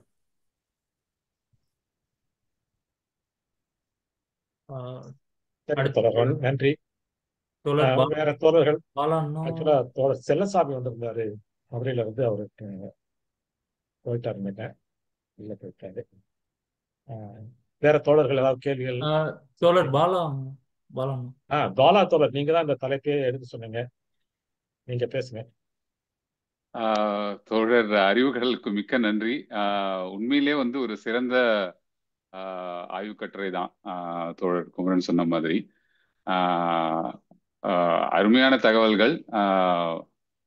அதுவும் கடைசி அரை மணி நேரம்லாம் ஒரு சுவாரஸ்யமான விஷயம் நம்ம அனுபவிச்சு முடிக்கிறதுக்கு முன்னாடி அடுத்த சுவாரஸ்யமான விஷயம் சொல்ல ஆரம்பிச்சாரு. அவ்வளோ வேகமா அந்த சுவாரஸ்யத்தோட எல்லைக்கே கொண்டு போயிட்டாரு. ரொம்ப ரொம்ப ரசிச்சு கேட்டுட்டு இருந்தேன். எனக்கு ஒரு கேள்வி இல்லை 2 கேள்வின்னு எடுத்துக்கலாம். இதை நீங்க பதில் சொல்லுங்க. அதாவது அமெரிக்கா ஒரு பெரிய முதலாளித்துவ நாடு இல்லையா? ஸோ அதுல அந்த முதலாளிகள் தான் வந்து இவரை ஜெயிக்க வச்சு இப்போ பிரசிடண்டா கொண்டு வந்திருக்காங்க. இப்ப அவரு செய்யற விஷயங்கள்லாம் வந்து முதலாளித்துவத்துக்கு பெரிய பாதிப்பா தான் இருக்கு. இது வந்து அவங்களுக்கே தெரியுது அப்படின்ற மாதிரி தான் நம்மளால பார்க்க முடியுது. ஆனாலும் வந்து அவருக்கான ஆதரவு வந்து இன்னும் குறையல. ஸோ இதுக்கு வந்து என்ன காரணம் இருக்கலாம் அப்படின்னு நீங்க ஆய்வு பண்ண வரைக்கும்?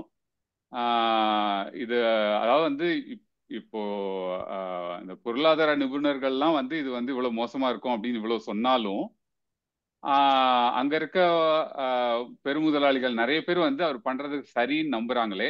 இதுக்கு என்ன என்ன காரணம் இருக்க முடியும்? தோழர், நீங்க கேட்டதுல அவருடைய ஆதரவுங்கிறது இருக்கு இல்லையா? நீங்க ஆதரவுங்கிறதுல பொதுவான மனநிலை இருக்குல்ல. நீங்க வந்து அந்த கடைசி புகழிடம் அந்த தேசபக்தின்னு சொல்லுவாங்க. அந்த தேசபக்திங்கிற இடம் தான் இவரு பொதுமக்கள்கிட்ட காட்டிக்கிற இடம்.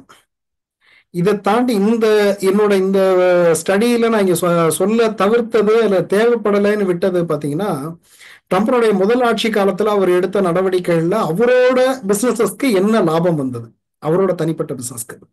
அதே மாதிரி இப்ப இந்த டாரிஃப்ஸ் அவர் திரும்ப மாத்தி இந்த காலகட்டத்துல மார்க்கெட் ஏறி இறங்குனதுல அவரோ அல்லது அவருக்கு சம்பந்தப்பட்டவங்க யாரெல்லாம் ஏர்ன் பண்ணாங்க? எப்பயுமே ரீட்டைல் ட்ரேடர்ஸ் லூசரா இருப்பாங்க. நீங்க இந்த மாதிரியான வாலடைலிட்டியில எப்பயுமே பெரிய ஆட்கள் போட்டு பிடிச்சிட்டு போறதை செய்வாங்க. எப்பயுமே ஹெட்ஜ் ஃபண்ட்ஸ் கொண்டு போவாங்க இல்லையா? அந்த மாதிரியான விஷயங்கள் எல்லாமே நான் சர்ச் பண்ணி எடுத்தேன். பட் என்னன்னா சிக்னிபிகன்ஸ் இருக்கு இல்லையா, அந்த இடத்துல இருந்து அதை குவிட் பண்ணினேன். அதே மாதிரிதான் நீங்க அவர் கிடைக்கிற ஆதரவுங்கிறது அப்படியான ஒரு சிக்னிபிகன்ஸோட தான் பார்க்க வேண்டியிருக்கு. அவருக்கு கிடைக்கிற பொதுமக்கள் ஆதரவுங்கிறது இதெல்லாம் அனுப்பிட்டா, இப்ப நம்ம தமிழ்நாட்டுல பாத்தீங்கன்னா இந்த வடகிழக்குல இருந்து வர்றவங்களை அனுப்பிட்டா, இந்திக்காரவங்களை அனுப்பிட்டா இங்க வேலை கிடைச்சிருங்கிற மாதிரியான ஒரு புரிதல் சமயத்துல வரும். உண்மையில பாத்தீங்கன்னா இங்க வந்து இந்திக்காரங்க செய்யற வேலையை இங்க இருக்கிற தமிழ்நாட்டு ஆட்கள் செய்ய தயாராகிறது இல்லை. நீங்க அதை தாண்டி வளர்ந்துட்டீங்க. நம்மளோட வளர்ச்சி அதை தாண்டி போயிடுச்சு. அந்த வேலைகளுக்கு நம்ம தயாரா இல்லைங்கிறது தான் யதார்த்தம். நம்ம படிச்சுட்டோம், அவன் படிக்காம இங்க வரான். அந்த மாதிரி கிட்டத்தட்ட அமெரிக்காவோட நிலைமை கூட அதுதான். அவங்க வந்து அந்த இல்லீகல் என்ட்ரியை ஏன் ரெஸ்ட்ரிக்ட் பண்றதுல அவ்வளவு பெரிய இடத்துல இல்லைன்னா பிரச்சனை. அதுவும் உங்களுக்கு யூஸ்ஃபுல்லா தான் இருக்கு. ஆனா அதை காட்டும் போது இவங்களுக்கு அது ஒரு பெரிய ஆஹா நமக்கு எல்லாத்தையும் மீட்டு தர போறார் அப்படிங்கிற இடத்த கொண்டு வருங்கிறதுனால கிடைக்கிற ஆதரவு தான். அதை தாண்டி முதலாளிகள் அப்படிங்கிறதுல பாத்தீங்கன்னா, முதலாளிகள் எல்லாரும் ஆதரிச்சாங்கன்னு சொல்லிக்கிறதுக்கு இல்லை அவர் ஆதரிச்சாங்கன்னு. இதுல எனக்கு மஸ்க் மேல என்ன பொறுத்தவரையில கொஞ்சம் பாசிட்டிவ் பார்வை உண்டு. ஏன்னா மஸ்கோட பல விஷயங்களோட அப்ரோச் நான் அடிக்கடி மஸ்கையும் ராக்ஃபெல்லரையும் ஒன்னா கம்பேர் பண்ணுவேன். ஏன்னா ராக்ஃபெல்லர் இந்த மாதிரியான எதிர்ப்புகளை சந்திச்சவர். பட் ராக்ஃபெல்லர் செஞ்ச எல்லாம் வேற மாதிரி, கிட்டத்தட்ட அதே மாதிரிதான் மஸ்கோட அப்ரோச்சுங்கிறது என்னோட புரிதல். இப்ப நீங்க மஸ்கை கொண்டு வந்து அந்த டோஜி கொண்டு வந்து போடுறாருன்னா, நீங்க அங்க வேலை செய்யாத ஆளுக்கு தானே கோபம் வரணும். நீங்க ஒவ்வொருத்தரையும் பாக்குறாங்கன்னா நீங்க வேலை செய்யாத ஒருத்தர் ரெண்டு பேர் இருக்கிறதுனால தானே பார்க்க வேண்டியிருக்கு. அப்படியான இடத்துல இருந்துதான் இந்த ஆதரவு எதிர்ப்பு. நீங்க மஸ்கை கொண்டு வந்தோம்னா எதிர்த்த தொழிலதிபர்கள் இந்த மாதிரியான ஒரு பக்கம். இன்னொரு பக்கம் இதுல யதார்த்தத்துல என்ன செஞ்சு முடிக்க முடியும்? இப்ப நம்ம உட்காந்து இப்ப நம்ம இவ்வளவு பேசுறோம் இல்லையா, இதை கொண்டு போக எத்தனை வருஷம் ஆகும்? எல்லாம் ரைட்டு, நீங்க அங்கேயே எல்லாத்தையும் செஞ்சுக்கிறேன்னா கூட எத்தனை வருஷம் நமக்கு ஆகும், எவ்வளவு இன்வெஸ்ட்மெண்ட் வேணும்னு பேசுறோம்ல. இந்த மாதிரியான ஒரு அனாலிசிஸ்க்கு தயாரா இல்லாம இருந்திருப்பாங்களாங்கிற டவுட் எனக்குமே வந்தது. பட் இதை தாண்டின அல்டீரியர் மோட்டிவ் எதுவும் இருந்து எனக்கு தெரியலையான்னு தெரியல. பட் இந்த அல்டீரியர் மோட்டிவ் எல்லாமே ட்ரம்ப் ஒரு தனிப்பட்ட முதலாளியாவோ ஒரு சில முதலாளிகளோட காற்றலுக்கு லீடராவோ அவரை வேணா பார்க்கலாம். ஆனா அதை தாண்டி ஜெனரல் ஒப்பீனியன் என்னோட புரிதல் என்னன்னா, நீங்க வந்து ஒரு கட்டற்ற சந்தை வேணும் முதலாளித்துவத்துக்கு. நீங்க வந்து இவரும் சொல்லும் போதே, அறிக்கையில சொல்லும் போதே, முதலாளித்துவ வர்க்கம் தன்னுடைய பண்டங்களின் மலிவான விலைகள் என்னும் வலிமை மிக்க பீரங்கியை கொண்டு சீன மதிலை ஒத்த தடை சுவர்களை எல்லாம் தகர்த்தெறிகிறதுன்னு அன்னைக்கு எழுதினார். நீங்க அறிக்கையில கம்யூனிஸ்ட் கட்சி அறிக்கையில எழுதின காலகட்டத்துக்கு சீனா மதுரை ஒத்தன அவர் சொன்னதுக்கு பதிலா சீனா இன்னைக்கு அமெரிக்கா அப்படிங்கிற இடம் இருக்குல்ல, அது அவங்களால ஜீரணிச்சுக்க முடியாத விஷயம். அவங்க வந்து மார்க்கெட்டை தேடி போனதுல இருந்து தாங்கள் மார்க்கெட் ஆயிட்டோம் அப்படிங்கிறது இருக்கு இல்லையா, அந்த இடம் ரொம்ப இதான இடம், ஏத்துக்க முடியாத இடம். ஆனா இதுல எப்பயுமே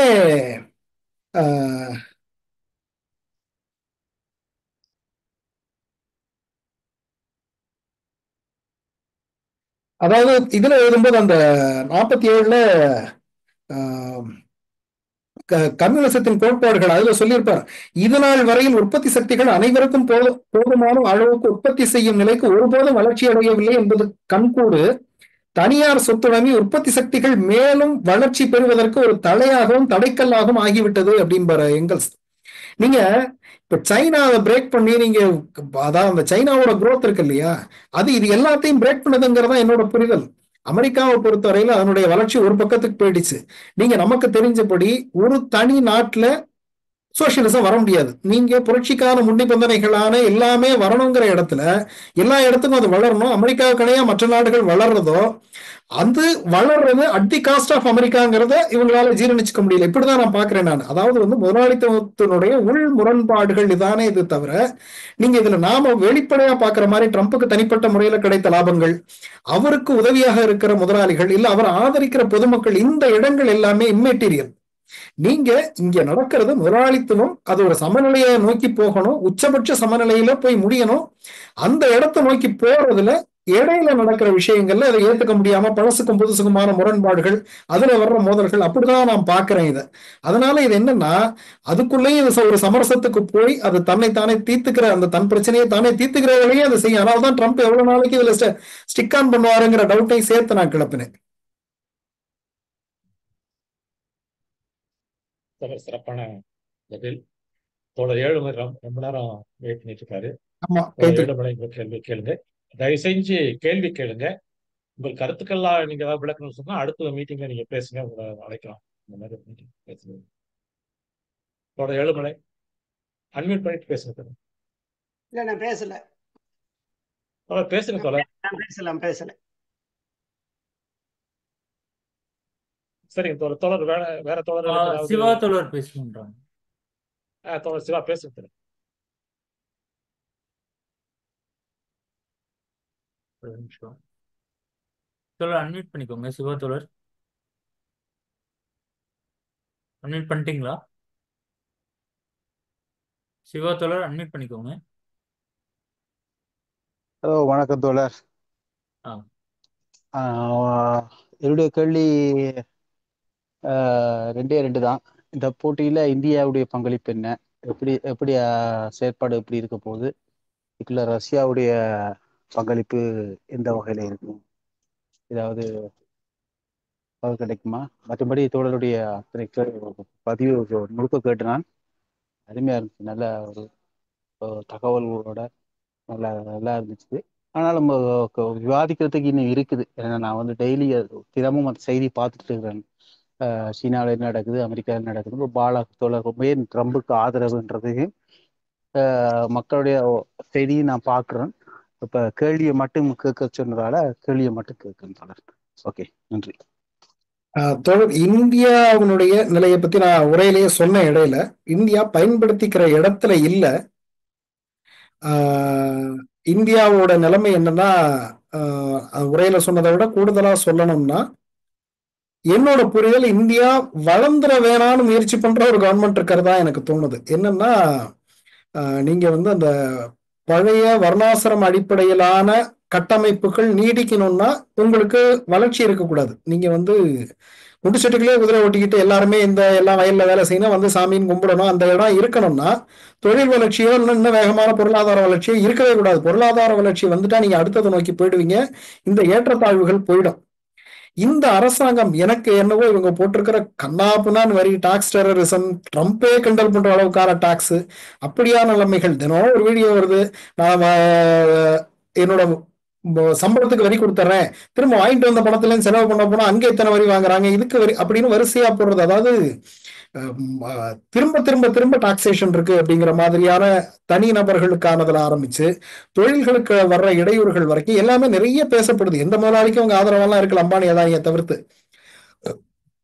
ஆக எதையும் திட்டமிட்டு வளர்த்து இந்த சூழ்நிலையை பயன்படுத்திக்கணும் அப்படிங்கிற இடத்துல இந்தியா இல்லை. அதனாலதான் வியட்நாமை விட நாம இதை பயன்படுத்திக்கிறதுல பின்னாடிதான் இருக்கும். இன்னும் சொல்ல போனா மெக்சிகோவோட பின்னாடிதான் இருக்கிறோம் அப்படிங்கிற தகவலை நான் சொன்னேன். ரஷ்யா இதுல ஆக்டிவா பெரிய அளவுக்கு இந்த இதுக்குள்ள இல்ல, பட் சைனா கூட சேர்ந்து நிக்கும்னு நான் எதிர்பார்க்கிறேன். பிரச்சனை என்னன்னா, அவங்க ரஷ்யாவுடைய எக்ஸ்போர்ட் ட்ரேடு அவ்வளவு கவனம் பெறலைங்கிறது தான் என்னோட புரிதல். ஆயில தவிர்த்து.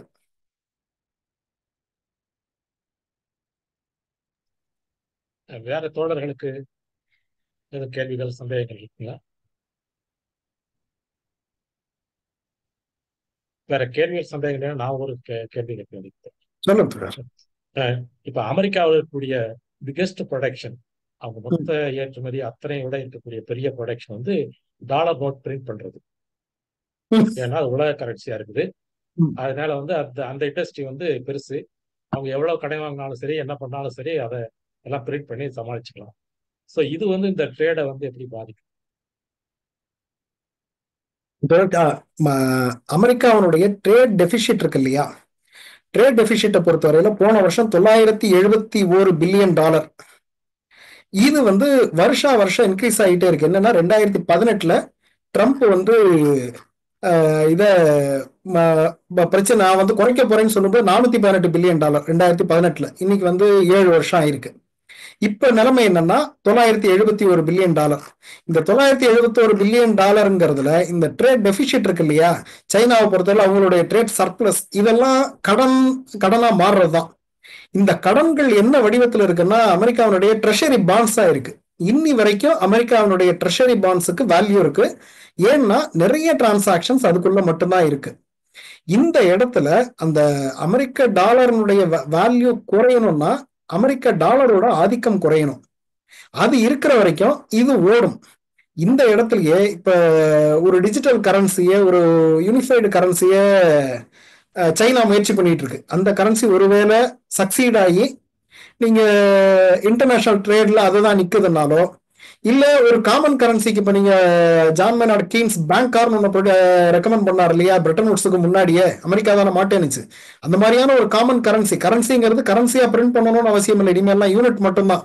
அப்படி ஒரு இன்டர்நேஷனல் யூனிட் வந்தனாலோ டாலர் படிப்படியாக குறையலாம்.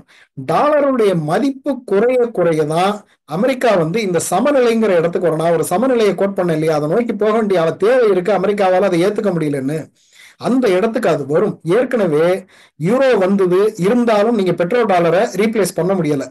அந்த வேலைகளை நான் யூரோவுக்கு மாத்திரன்னு முயற்சி பண்ண சதாமையும் கடாஃபியும் அனுப்பி வச்சுட்டாங்க. நீங்க மற்ற யாரு முயற்சி பண்ணாலும், இப்ப பிரிக்ஸ் வந்து ஒரு தனி கரன்சிக்கு முயற்சி பண்ணாலும் அது அவங்களுக்குள்ள மட்டும்தான் இருக்கு. இந்த எல்லா இடத்துலையும் அந்த யூனிவர்சல் யூனிட்ங்கிற இடத்த டாலர் வச்சுக்கிட்டு இருக்கிற வரைக்கும், அது இன்னும் சர்க்கரைன்னு எழுதினா இனிக்கிற பேப்பர் தான் அது. அது இருக்கிற வரைக்கும் அமெரிக்காவோட சர்வைவல் இன்னும் நல்லாவே இருக்கும். அந்த இடம் கொஞ்சம் கொஞ்சமா தகர்க்கவும் படும். அது வந்து 2-3 டிகேட் ஆகலாம், இல்ல ஒரு செஞ்சுரி கூட ஆகலாம். அந்த இடம் தகர்க்கப்படும் போது அமெரிக்கா மற்றவங்களுக்கு அப்பாற இடத்துக்கு இறங்கி வர வேண்டியிருக்கும். அந்த இடம் வரும், பட் ரொம்ப லேட்டா வரும். அது இருக்கிற ப்ரொடெக்ஷன்ல மட்டும்தான் இன்னைக்கும் அந்த $971 பில்லியன் ஒரு வருஷத்து டெபிசிட்டை வச்சுக்கிட்டு எல்லாத்துக்கிட்டையும் வாங்கிக்கிட்டு, நீங்க சொன்ன மாதிரி டாலரை கூட பிரிண்ட் பண்ணி கொடுக்கல, ட்ரெஷரி பாண்ட்ஸை மட்டும் கொடுத்துட்டு அமெரிக்காவில் அதை செலவு பண்ண முடியுது. இது இன்னும் கொஞ்ச நாளைக்கு நீடிக்கும். இன்னும் கொஞ்ச நாளைக்கோ, இன்னும் ரொம்ப நாளைக்கோ, மார்க்ஸோட வார்த்தைகள்ல சூனர் ஆர் லேட்டர் அது மாறும். ஆனா சூனர் ஆர் லேட்டர் வரைக்கும் நீடிக்கும். நன்றி தோழர். வேற தோழர்களுக்கு கேள்விகள், கருத்துக்கள், சந்தேகங்கள் எதுனா கேளுங்க தோழர். எனக்கு கொஞ்சம் நேரம் ஆயிடுச்சு, அதிகமாயிடுச்சு, இருந்தாலும் பரவாயில்ல. எடுத்துக்கொண்ட டாபிக் வந்து அப்படி ஒரு முக்கியமான ஒரு இன்ட்ரெஸ்டிங் டாபிக். நீங்கள் கேள்வி இருந்தா கேளுங்க, இல்லாட்டி நம்ம இந்த கூட்டத்தினுடைய இறுதி பகுதிக்கு வரலாம். சரிங்க தோழர், கேள்வி இல்லைன்னு நினைச்சுக்கிறேன். அடுத்து வந்து 2 அறிவிப்புகள். ஒன்று வந்து அடுத்த மீட்டிங் மே மாசம் மீட்டிங். இதே மாதிரி 2 இடத்துல தான் பிளான் பண்ணிட்டு இருக்கோம். அதனுடைய அறிவிப்பு வந்து மே மாதம் முதல் வாரத்துல அறிவிக்கிறோம். 2வது நன்றி அறிவிப்பு. தோழர் அறிவுக்கடல் இந்த கூட்டத்தை ரொம்ப சிறப்பா நடத்தினாரு. ரொம்ப இளைவர்களோட நான் பலமுறை சொல்லிட்டேன், அந்த மாதிரி ஆய்வு கட்டுரை மாதிரி அதை நடத்தினாரு. அதனால தோழர் அறிவுக்கடலுக்கு அவருக்கு நன்றியை தெரிவிச்சுக்கேன். அப்புறம் அடுத்து வந்து வெளிநாட்டிலிருந்து வந்து கலந்துகிட்ட தோழர்கள், வெளிநாட்டில் வந்து தோழர் ஏழுமலை, தோழர் தனம், தோழர் சிவா, அந்த தோழர்கள்லாம் கலந்துட்டாங்க. அப்புறம் நம்ம நாட்டில் இருந்தும் பல தோழர்கள் வந்திருந்தாங்க, புதிதாக பல தோழர்கள் வந்திருந்தாங்க.